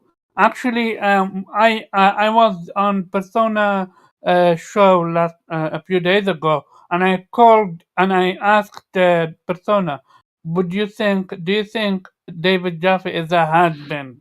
And Persona corrected me. No, I don't think he is. Persona hold a great level of respect for his work. Same with Thrash. Even Securement TV. It's just people don't like when other people are bullshitting. But to answer your point, David Jaffe was not bamboozled or blasted on the round table. This was not his first appearance. This is his second appearance. So he knew what the energy was going to be. Not only that, he actually insulted Guabzilla. Despite the fact that Guabzilla only said that by your definition, then the God of War 2 is a DLC for God of War 1. Then David Jaffe went on an insult to Guabzilla and compared Twitter followers and all that shit. Like, David Jaffe was not some. Well, I mean, yeah, you did kind of insult something that he worked on, so. And that was absolutely a slight when he said it. That was not slight. When he said it, he was trying to push a button there. So any disrespect that you cannot tell people how to react to disrespect when they perceive it. So if he went the whole Twitter follower route, he's still justified in feeling that way because he felt disrespected by what was said. So I don't care. I don't care about Guap's feelings or how he may have been disrespected. If he said something that somebody took as disrespect, I cannot sit there and judge how that other person reacts to that or what they say. Unless they step a line, like bringing someone's family into it, then I say that's but sitting here telling the truth, you don't got the votes, bro. Like telling the truth, sure. Like that's not disrespectful. It's facts if it's true. But the funny part is at the very end, or not very end, like after almost 1 hour and something in the show, what's his name? Jaffe literally came out on air and said he loved the energy and he loved joining because he was having fun debating. And he even called out Sick Humor and said that despite everything he said, I'm going to make a video about it. And he did. But he said he loved having debate. He loved passionate people. And Jaffe was also called Sick Humor not uneducated. I forgot what he exactly said. So it's not like David Jaffe was not innocent, was innocent in all of this. So to you answer your point, Zero, they do respect him a great deal when it comes to his work. They just don't like what's called how he said what he said, which again he was corrected wrong. When you are what's called a developer and you needed someone else to let you in on what you actually missed. Like David Jaffe didn't know about the ability that what's his name Artreus is able to write summons now. He didn't see that. He didn't see the new enemies. He didn't also see that. And when when he name dropped how the introduction of grapple hook from God of War 1 to God of War 2 is something revolutionary. When when Persona said the same thing can be said to how there's literally now a grapple hook in God of War Ragnarok, he dismissed it. So David Jaffe was in it to just to prove his point. And he was not all about the factual information. You're kind of also helping prove his point, though. Like, what if he just didn't give a shit about the trailer, like he said, and missed that because he wasn't really paying attention to it because it didn't fucking pique interest in him? Then it negates his entire point. It doesn't, because if he's it doesn't matter what they show. No, it does kind of negate his point when he goes on to say, we showed this in our trailer that wasn't in God of War. So, I mean, if they're showing stuff in the God of War Ragnarok trailer that he wasn't paying attention to, that wasn't in God of War 2018, and then using the argument that, we showed things that were not in the original God of War in the God of War 2 trailer, that does kind of actually negate his point. Because that's the point he was trying to make, is with the trailer for God of War 2, they were showing the familiar, but they were showing the new. Where he's saying that if he didn't notice that in the God of War Ragnarok trailer, that they were showing the new, then his point does fall. I'm not talking about his follow-up point with that video. I'm talking about his original point of it looking like DLC. I'm just saying that the trailer didn't... If he didn't notice that, it means the trailer was underwhelming. This take was before the round table. I get... But that's the original take, was him saying that when you said that... No, what I'm saying is his point does fall apart. If he wasn't paying attention to the trailer on his first take, which is what we saw... I'm not talking about his point about him comparing God of War 2 and fucking God of War 2018. I'm not talking about that. Then what are you I'm talking about the point that he called it DLC. Because he wasn't interested in the fucking trailer. That's the whole point that I'm trying to make. Like, it has nothing to do with his comparisons between them, because he fucked that part up. That is on him. I'm not defending that, because it doesn't really make a lot of sense. But when he said, hey, this is DLC, like, him missing stuff like that is just telling you that trailer just did not do it for him. Okay, so Omar, how does that fall? What did you say that you said it makes this argument fall apart? Because that was something I was jumping on. Because he literally the only reason he said it looked like a DLC because he didn't see anything new. So because it didn't allow him. If the trailer, I mean, if the trailer just wasn't for him, he's not gonna notice everything. We've all watched shit like that. If you're blind, that's a you problem. Then, if you are the developer, so if I'm watching this trailer, right, and I lose interest and I start playing on my phone and shit, like I'm gonna miss shit. Like it is a you problem, and that's why I said him calling it DLC. Him calling it DLC is his opinion. That is a him problem. Yes, that's the whole point. No, then you wouldn't then make a video explaining. And then, like I said, he fucked that part up. His original point was it's DLC, and I said, yeah, if he wasn't interested in the trailer, it's DLC because he didn't see anything new. And the reason for him not seeing anything new is a him problem. Yes, I'm not defending that part, but he still called it a DLC, and if the trailer didn't engross him, so he's paying attention to every detail, then he's justified in saying that because that's how he felt about it. He's like, this trailer is meh. This looks like we're going in circles here, right? I'm gonna simplify. Let me explain. The reason he thought the trailer, the game looked like DLC is because they showed nothing new.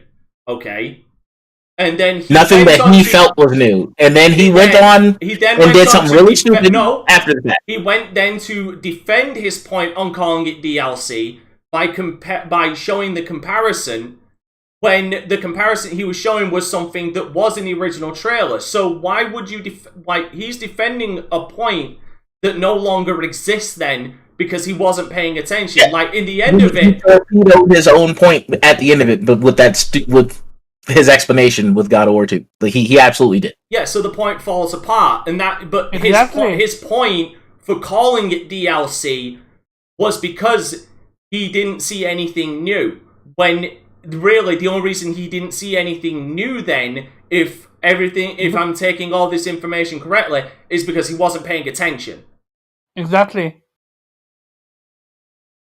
Like so he's trying to defend the point that no longer is valid because he wasn't paying attention to the trailer. He's trying to say look like DLC. Exactly, and even when that was pointed out to him, instead of actually acknowledging that and admitting that, he said that's not enough improvement for it not being not a DLC. But that's another thing. If to him that whatever they showed didn't wow him, we're still in the same spot. Yeah, that point he wasn't wowed. He was very so that tells me that he did notice it. He just didn't give a fuck about it because he doesn't give a fuck about it. It's an opinion. No, it's an opinion. No, he even on air said, "I didn't notice that." Don't put words in his mouth. I don't think it changes, right? Either he didn't notice it or he doesn't care. That doesn't change anything. The result is the same. The result is the same. Jaffe said he didn't notice it, and when it was pointed out to him that these things were in the trailer, he said it's not enough. There needs to be more. Am I getting that right? Yeah. I mean, but how many trailers have we seen and we talked about in this group that we've said we need to see more? Like, I don't get why his opinion is so heavy. Hold on. To be fair, each time we did that, and I don't know about you guys, I give you the benefit of the doubt, but anytime we talk about a trailer like that, I'm literally watching every single detail and then watch it 5 more times on 2.5 speed. I'm just saying... I keep in every detail, where Jaffe seems like he was working on something and glancing over the trailer every fucking 2 seconds. Yeah, I mean, I'm not defending Jaffe, but I'm just saying in general, like there's that button. like we do it all the time. Like when we see a new trailer, we saw the Hellblade trailer. No, we don't do it the same because we actually pay attention to the trailer. And I didn't say we do it the same. I said we do it all. We do it all the time. We do it the same. You literally just said we do it all the time. But we don't do it all the time because we pay attention to the trailer and then he's saying we say it's not enough in trailers all the time. So that's what I'm saying. That's after paying attention to the whole trailer. He doesn't. Oh, no, you're not fucking Jaffe Omar, you fucking dense bastard. I'm talking about us. We pay attention to the whole trailer and then say we want to see more. I'm not. We did. I said I agreed with you. We did. But let's just move on to the next topic because we're running in circles right now. Either way, everybody's a fucking idiot. Whether he didn't know or didn't care, the result is the same. And at the end of the day, I don't want to ever fucking talk about David Jaffe again. So Omar, if you ever bring up this man's name in your mouth or in text again, I'm officially kicking you out of this damn group. Because I'm fucking sick of talking about David Jaffe. I'm fucking sick of this name that name being spoken out of people's mouths. Alright, speaking of being sick about seeing things, Square Enix in the news again, my god. Okay, so, the fucking rough and tumble of it. Square Enix, the president, the man who is single-handedly, in my opinion, killing that fucking company, with poor decisions and poor licensing, has said that Japanese studios, and I'll read it verbatim for everybody to understand, even though my mouth's getting really fucking dry. Square Enix president has said that the Japanese developer, and I'll bring it on screen for everybody, has said that Japanese developers shouldn't try to make games for the West via emulating how the West makes games. In a new interview with Yahoo Japan, which translates with VGC and Exputer and DeepL, he stated that Japanese development studios who try to recreate Western games despite Square Enix global success. I'm going to take great issue with that fucking comment. Nowadays, the games market is globalized, he said. The domestic market used to be big, but now it's behind China and US. If you are not recognized globally, you are not in business. But interestingly, if Japanese developers try to imitate Western games, they cannot make good ones. The designers of the designs of the monsters and the visuals and the audio effects are all still somewhat Japanese, and players around the world know that this is what makes Japanese games so great. Square Enix employs its Western studios to develop games such as The Life is Strange, Tomb Raider, and Marvel's Guardians of the Galaxy. Notice there's no fucking mention of the Avengers. While the Japanese studios are responsible for creating JRPGs such as Final Fantasy Remake, Final Fantasy XIV, Nier Automata, Octopath Traveler, and more. The split between Square Enix developer base suggests that his quotes are referring to the studio's strictly Japanese games, and how these shouldn't attempt to appeal to further audiences by westernizing themselves. I believe that playing is a sign of one is a person, as it is said that people and are creatures of play, homo ludus. Oh, is this guy Kojima now? And without entertainment, I believe the mind would die. I do that. In other news, the director of Final Fantasy XIV has provided clarification on the game's ongoing housing lottery bug. Right, so first of all, let's just also say that this guy, we shouldn't westernize our games, but them blockchains, we should definitely be on them blockchains.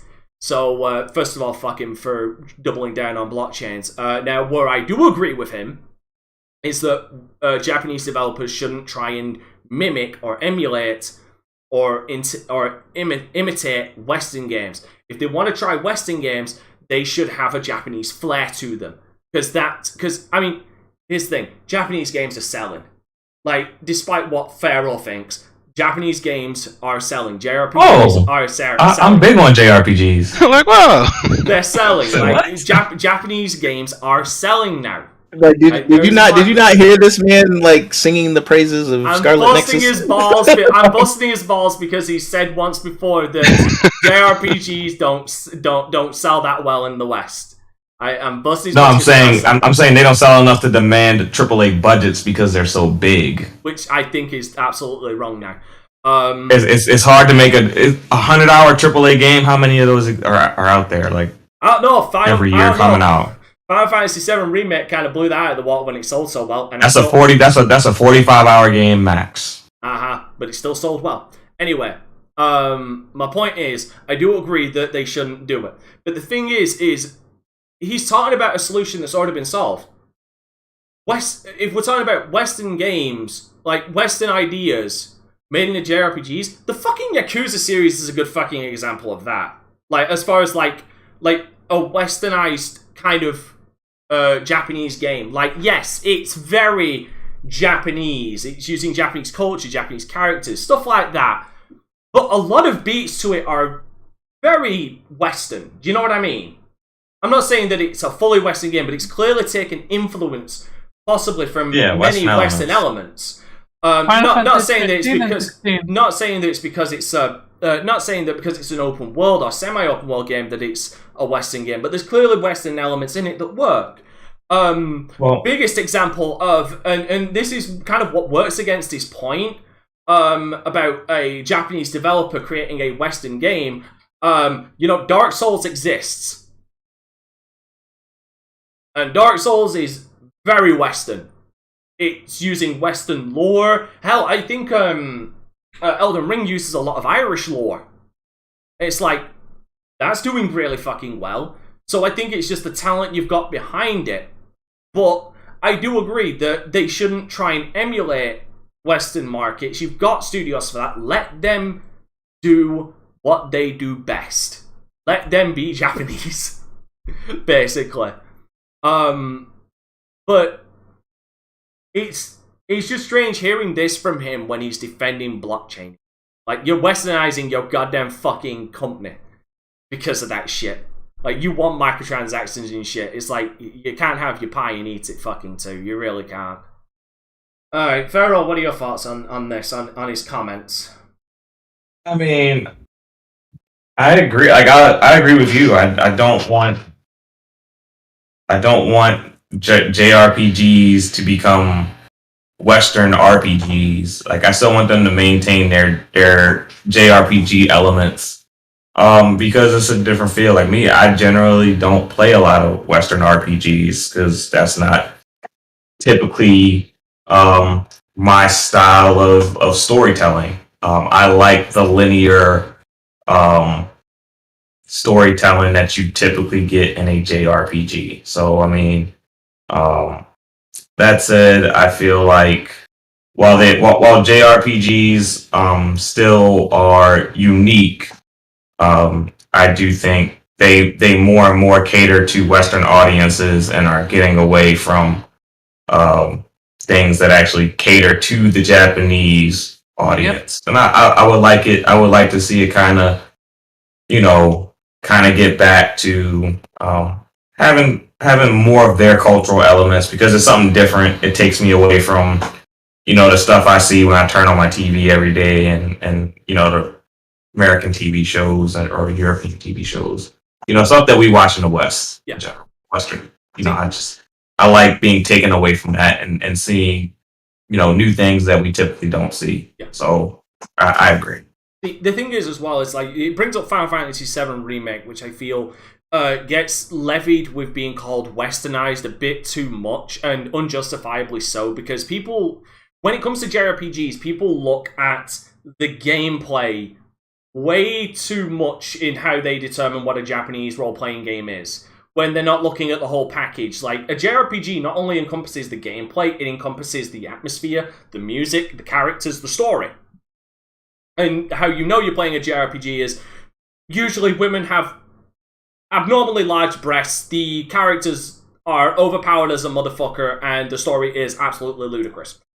And I know I'm stereotyping there, but, try and prove me fucking wrong, because each one of those, a lot of those games that were mentioned right there, Final Fantasy VII Remake, Final Fantasy XIV, and Nier Automata kind of fit those fucking those parameters.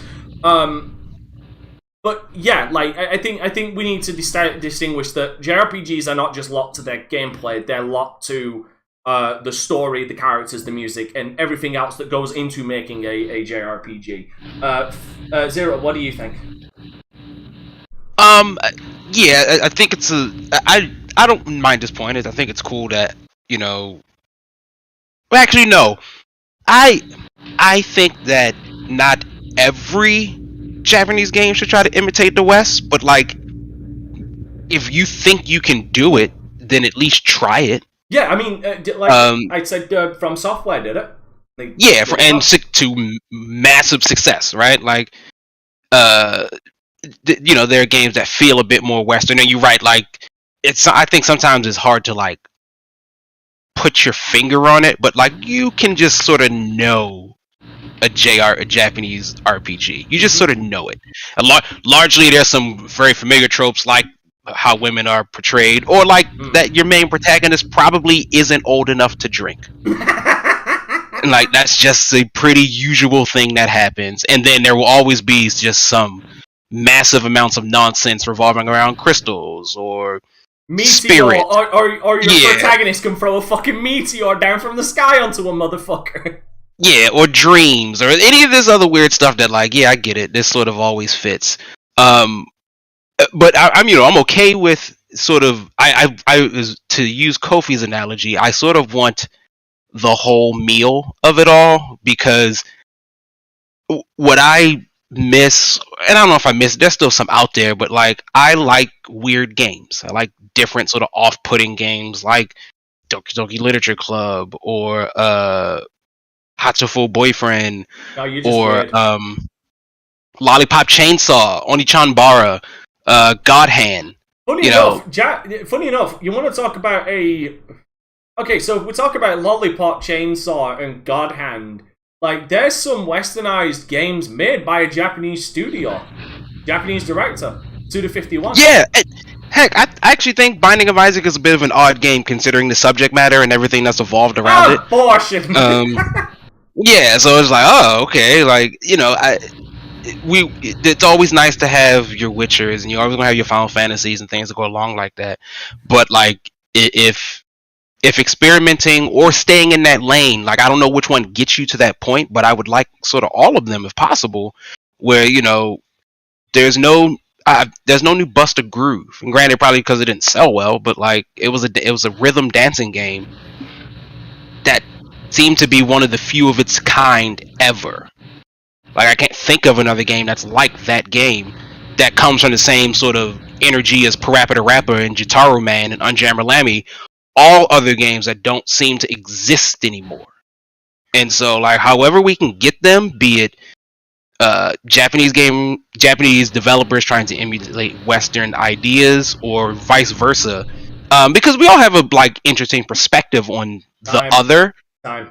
So, Farewell. Could you possibly turn off that vibrator you've got, please? Good. I'll just mute. Thank you. I'm sorry. It's just while you're talking, I'm digging your points. But then there's just this white fucking noise in the background. I'm like, I'm kind of getting pulled away from you. It's not your fault. Please continue. Yeah, that's fishy. I think there's something you can make something interesting if you don't necessarily always completely understand the other side, so long as you're not like offensive about it. But like, you can take, you know, what is ignore samurai, because essentially that's what they would be. But like, what is a Japanese take on a cowboy? You know, what if From Software wanted to make Red Dead Redemption? Those would technically be Ronin. Yeah. You know, what if From Software wanted to make Red Dead Redemption? Great example is Grand Theft Auto as a whole. There are a bunch of Irish guys who like idolized like American TV and wanted to see that, and they made games based off of like very famous American movies, i.e. Scarface, all of the sort of John Singleton movies with San Andreas. Like, all of that stuff is like hyper American from guys who like, that's how they viewed America. And we loved Grand Theft Auto for it because it's hilarious. I would love to see, like, what can America do with that, or any other country? What can we do with the other and sort of push them to the next level? So I get there's a point to be made about like, we've seen that Ghost of Tsushima.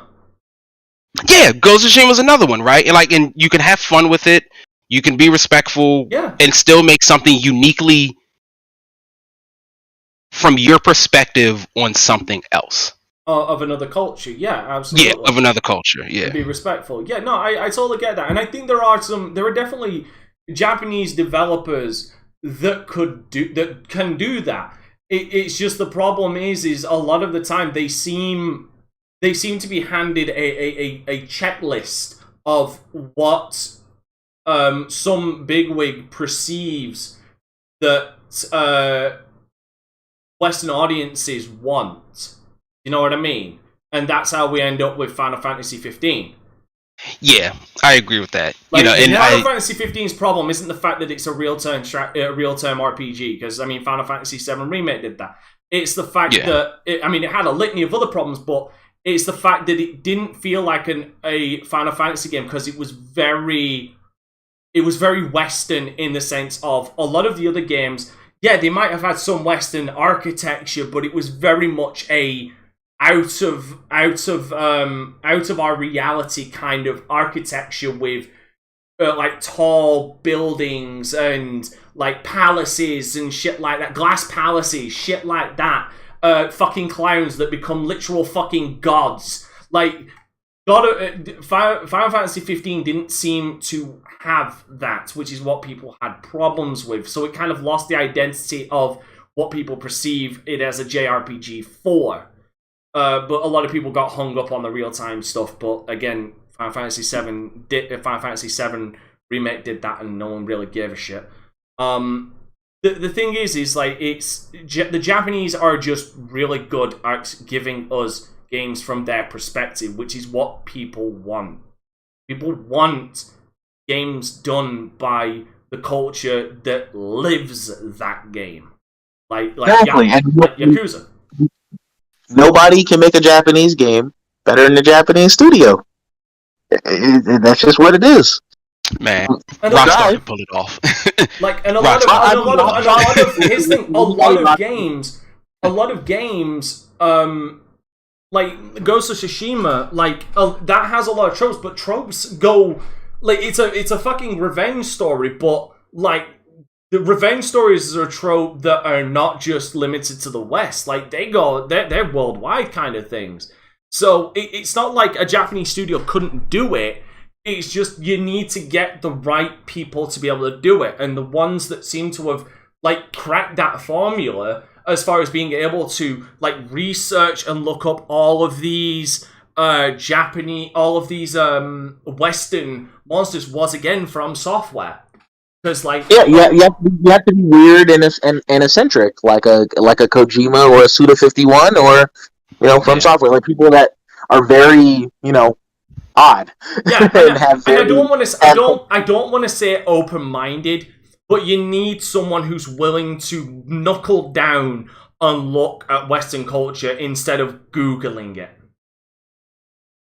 If that makes sense. They're fascinated by the other side, for sure. Final Fantasy 16 is westernized. Would you agree? Wait, what? Just because it's using knights and shit. Hold on, what game? Final Fantasy 16. I have no fucking clue. That game ain't even. I haven't seen anything for that game. We did. I would little bit. I would say I wouldn't say it's a Western game. I would say it's Final Fantasy. I think it's like Final Fantasy 15. Like it's still a JRPG, but it's catered to a Western audience. It has elements that appeal to Western audiences. Right, now here's the thing. I don't. And there's a difference between a Western RPG and a JRPG. Yeah, like, I feel this is something that I feel like a lot of JRPG purists need to get their heads out of their ass on. Not everything should be turn-based. The JRPGs can evolve into being able to use like real-time RPG elements. It doesn't need to. The way I'll put it is, I was gonna, tack on with you is that like turn-based was something that was a reflection of the time period that JRPGs were born in. The technology didn't exist for these high-end battle systems. As time has evolved, JRPGs are allowed to evolve with the times. The technology is there now to implement new type of battle systems into the JRPG. Star Ocean 2 had real-time action battle system. Just saying. Yeah, there's the point. That was on the fucking Dreamcast.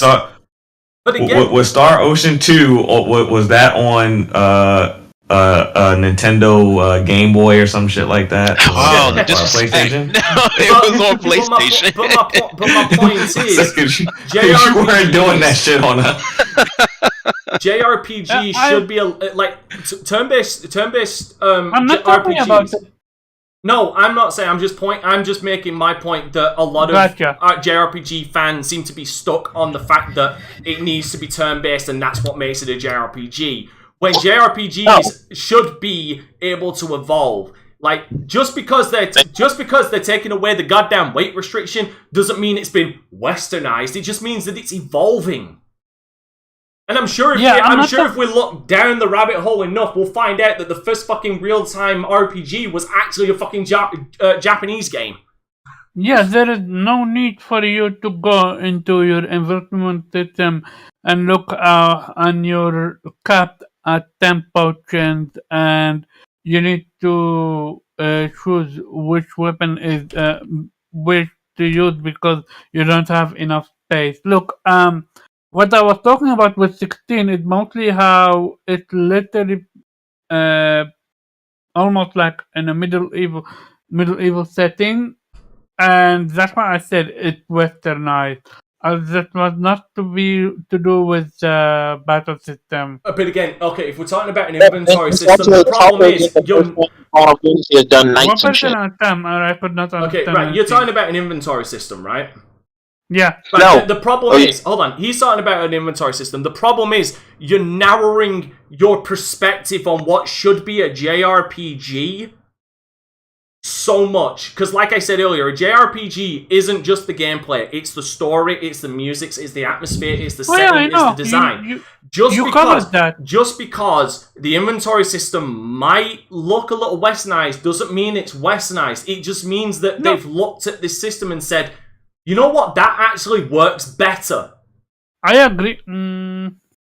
Like, if it's simple, if the inventory system, instead of me scrolling down like 20 fucking high potions, I'm looking at you fucking Kingdom Hearts. If it saves me having to scroll down like 100 fucking high potions, it's all one stack, like that's not it being westernized. I know, I'm just saying that doesn't mean it's westernized, that just means it's better.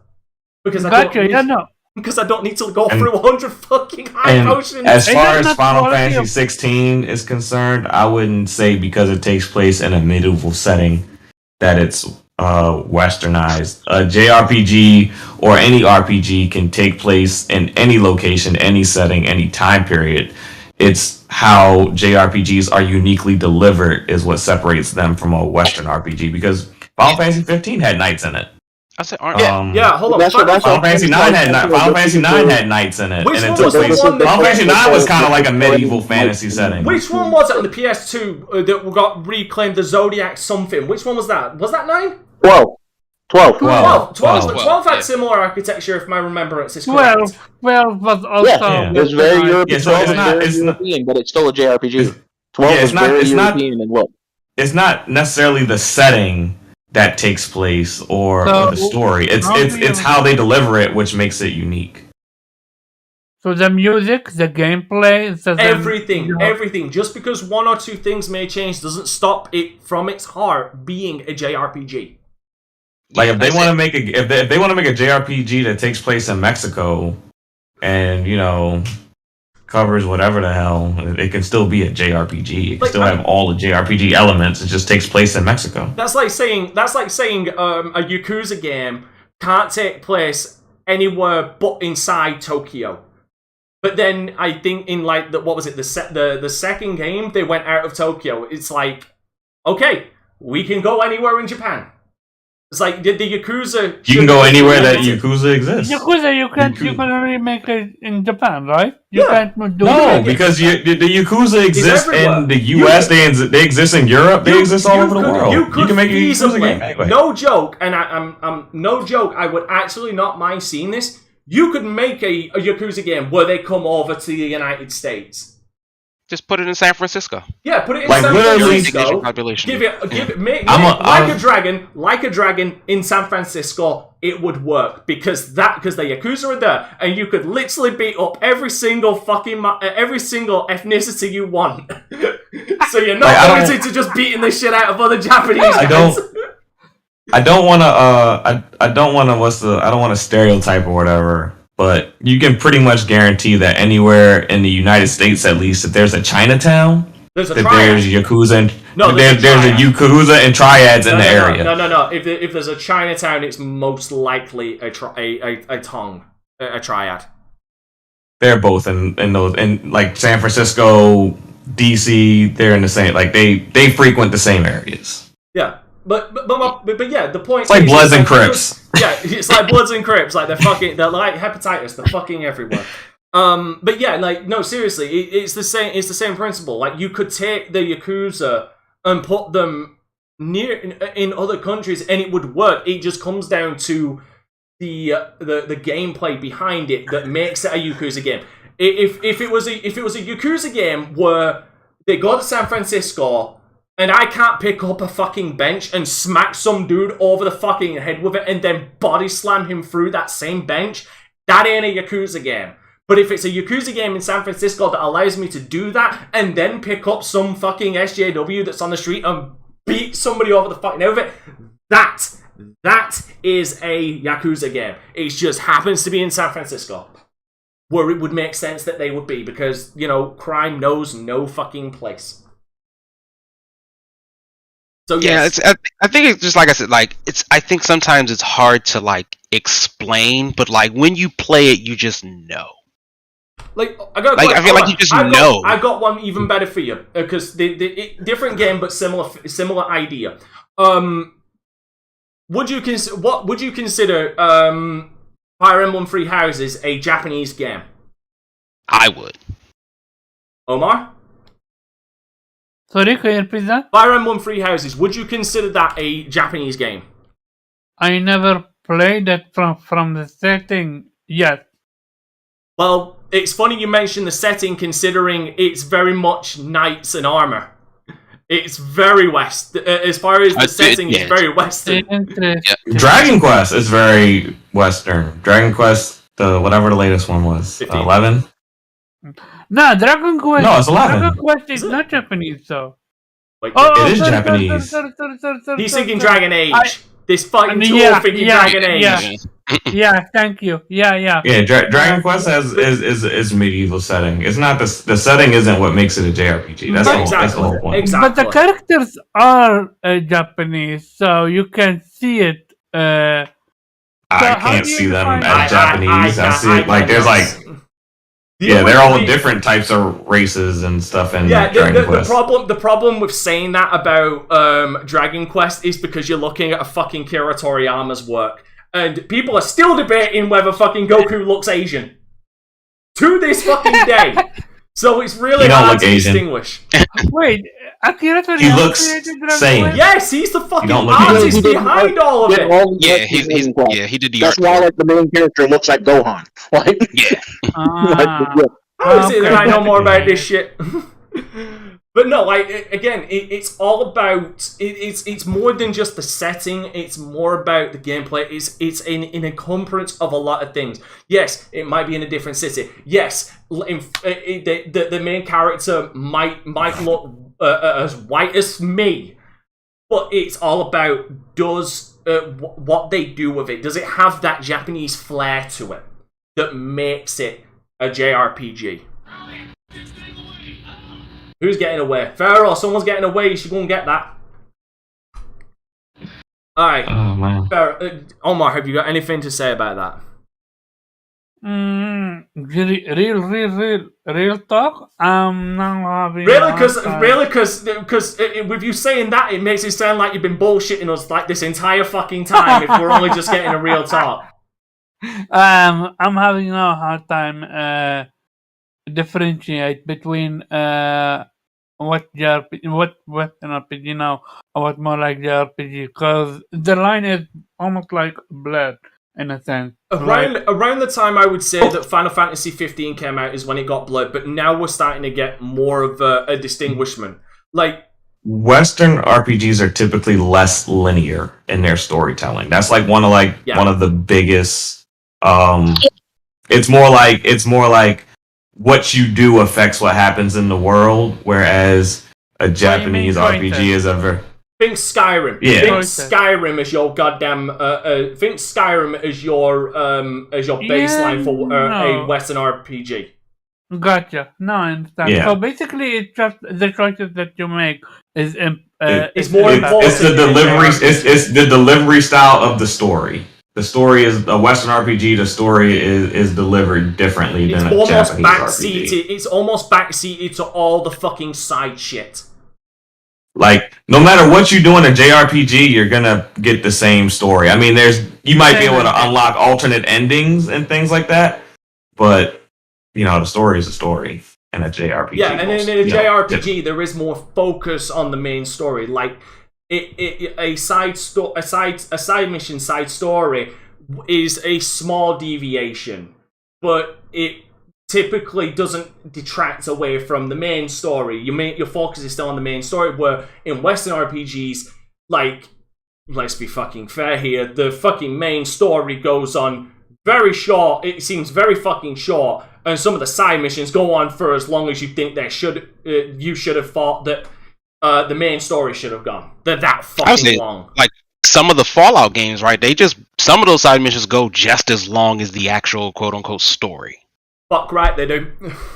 Yeah, and like they're just it's like sometimes it feels like, and I agree with like Pharaoh and Dante, in a Western RPG, if it's done right, your decisions feel like they actually affect the world in a meaningful way, as opposed to like JRPGs, like you are Cloud, you gotta stop Sephiroth. That's it. Everything else you do is immaterial to you stopping. It doesn't matter what else you do. At the end of the day, that's it. In JRPGs, they're telling you the story of their protagonist. In Western RPGs, you're building the adventure of your protagonist. Yeah.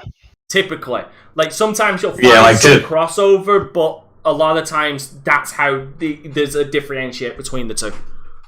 I can't think of many JRPGs where your character comes in with a preset name and background and, yada, yada, yada, whole biography. Like, typically you build that character and Western RPGs. Western RPGs. Yeah, I'm talking about Western RPGs. Yeah, you said Japanese RPGs. Yeah, I misspoke. But yeah, typically in Western RPGs, like the character is what you make them. They don't have this fleshed out background and backstory and yada, yada, they don't come from small towns who are most likely orphans who probably have some weird pet that's a friend, and some girl who's lived across from you for like years. That like, why don't we just go on this adventure together? Like, bet, let's do that. Yeah, look, here we go. Look at Persona 5, for example. Like we find out his story. Like, yeah, we can name him, but he's already a predetermined character. We're learning his story. We're taking him through his story, and we're enjoying his story. We're not creating this story for him. Yeah, like that's Steve, and Steve lives in the town. He got a big sword, and like that's what he likes to do. And like, so you're gonna play as Steve all the way through. It's kind of been the same way since Legend of Zelda, really. Like, yeah, we're playing as Link. We can name him what we want, but we're taking him through his adventure. And we're here for the ride. Yeah, that's perfect. We're here for the ride, because at the end of it all, for most of the time, it's like you're gonna go fight Ganon. That's your whole purpose here. Like, you're gonna meet Zelda, you're gonna run into some fairies, but at the end, everything else just goes to beat Ganon. That's it. Beat the baddie, then beat the booty. Yeah. Alright, so have we educated you, Omar? I was like, I don't know if I gotta talk about. Yeah, what we're talking about, like, we're just going over, like, it's important that we get out what a JRPG is, and why it's also important that these Japanese studios don't try and imitate Western games, because then we lose what makes them special that very few outside of that sphere can do. Which is why I agree with what the president of Square Enix has said. And it's the only thing he said recently that I agree with. I didn't agree with Babylon Falls. I didn't agree with blockchain. This I agree with him on. So well done. You batted 1 out of a fucking 1,000 of the bullshit you said. Does anybody have anything they want to add? No? Oh, go on, Juba. No. I don't think so. Okay, cool. Bring back the rapper. But you know what? You mentioned Buster Groove earlier, and I was like, you know what? I want Parappa the Rapper. I really need Parappa the Rapper. But you know what else I need? I need these fucking outros so we can go. So, Jube, give us your outro. Yippers. You guys can find me at Jube X Sensei on gaming platforms. Jube X Sensei on Twitch. Jube Sensei pretty much everywhere else. I'll be getting back into Lego Star Wars, and I need to finish Tales of Arise, and I need to finish Elden Ring at some point. I'm at the point where I could just rush through to the end, but it doesn't feel like you want to, does it? Like you really I'm want to. I'm at like level 170, and I have like 110 hours in this game. So I would never want to stop playing. Like, I always want to keep playing. Not that much. That's me. Omar, where can people avoid you? What happened? Damn it, you muted yourself. What? Oh. Yeah, now you're back unmuted. Okay, Omar, where can people find you? People can find me at Carva_Job on Twitter and GameSlayer every Saturday, 5 p.m. Eastern Standard, and Anime Squad every Friday, 5 p.m. Eastern Standard. Alright, Farrell, where can people find you? You can find me on Twitter at Farrell Bizard, and you can find me soon to be on all platforms at Land of Pharaoh. but right now Twitch Atlanta Pharaoh and everywhere else Pharaoh Gaming or Pharaoh Bazaar. I have too many naming conventions. I got standardized. Land of Pharaoh soon to come. Fair enough. You standardize on like Zero. Now, as far as me, unfortunately, I couldn't standardize on one thing because someone fucking took my name on Facebook. But you can find me at Dante Crisis on Instagram, Twitter, and Facebook, and the Dante Crisis on Facebook. You can also find me Dante Crisis on YouTube. I'm slowly heading towards 2,000 people. I'm at 1,130. I'm getting there. I'm trying, damn it. I need you. Come on. You can also find me at Dante Crisis on DLive and Twitch. Current Let's Plays going on are Guardians of the Galaxy, which has been a fucking blast. And what's up, everybody? I'm done. And my trailer, apparently. And Ghostwire Tokyo, which has been interesting to say the least. Good fun and interesting. You can, but I'm also live streaming every weekday. Currently, the schedule is Tuesday. I'm finishing I'm finishing Shin Megami Tensei 5. I fucking hope. Wednesday, I am streaming Elden Ring, and Thursday, I am streaming the finale of Dragon Age 2. I hope. So that's me. And Zero, where can people find you? But more importantly, where can people find us? Well, guys, you can find me pretty much everywhere. Zero.exe. I am not playing anything that other people can join me in currently. But, I'm just around, sort of lurking in the Twitter streets, watching the beefs, loving it, absolutely having a great time. Never stop, Twitter. Never, ever stop. But, of course, you can find us, Vitamin G Podcast, anywhere you listen to your podcast. So chances are, if you've listened to that, like, David Jaffe clip, we are probably also there. So just, listen to that and then come listen to us. So, that's good synergy. Everything just sort of works out well if you just do that. And you can hear our thoughts on it, our takes, how we feel about all that type of things. We're not talking about him again. And that's a rare thing. It'll be the last time we ever speak about him again.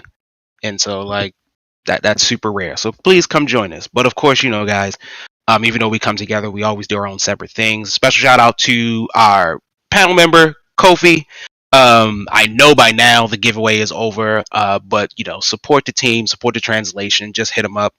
He is probably playing some Gran Turismo at some point, so I'm sure he's on there somewhere. And something Japanese. And something Japanese. Usually Kofi has 2 accounts, a Japanese and an English one. So oftentimes if you're friends with him on PlayStation, you will just see a string of Japanese words. For whatever he's playing. But if you look at the picture or you speak Japanese, you can figure it out. But of course, please check out Dante Crisis. I am pretty much there permanently now for Wednesdays to go watch Elden Ring streams. Hey!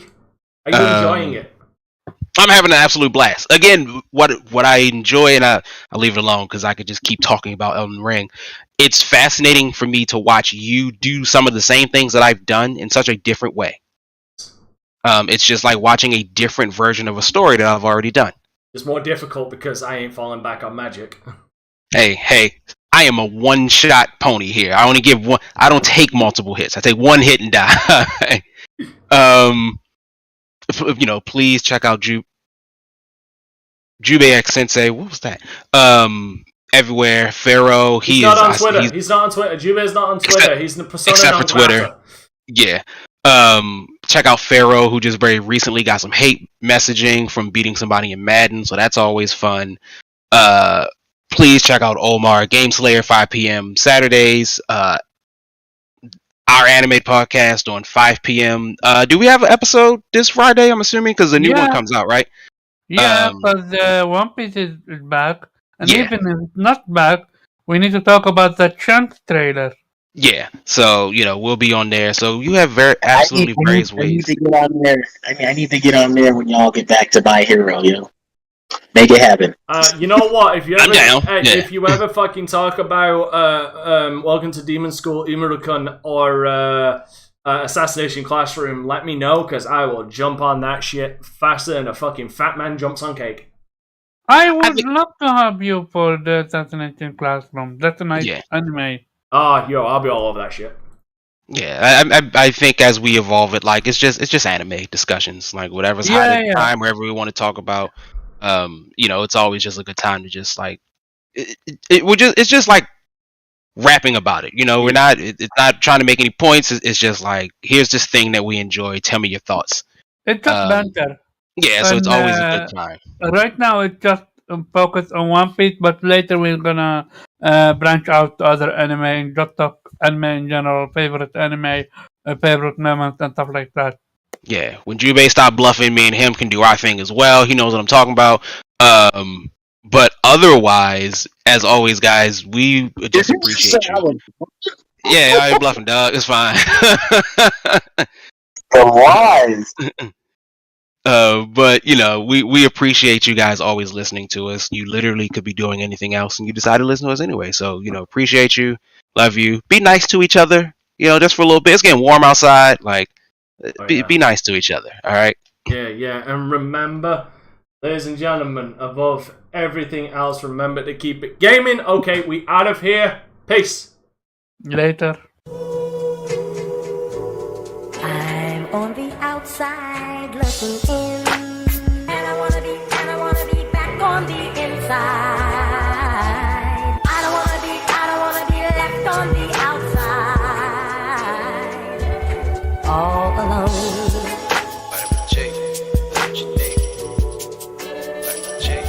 All alone.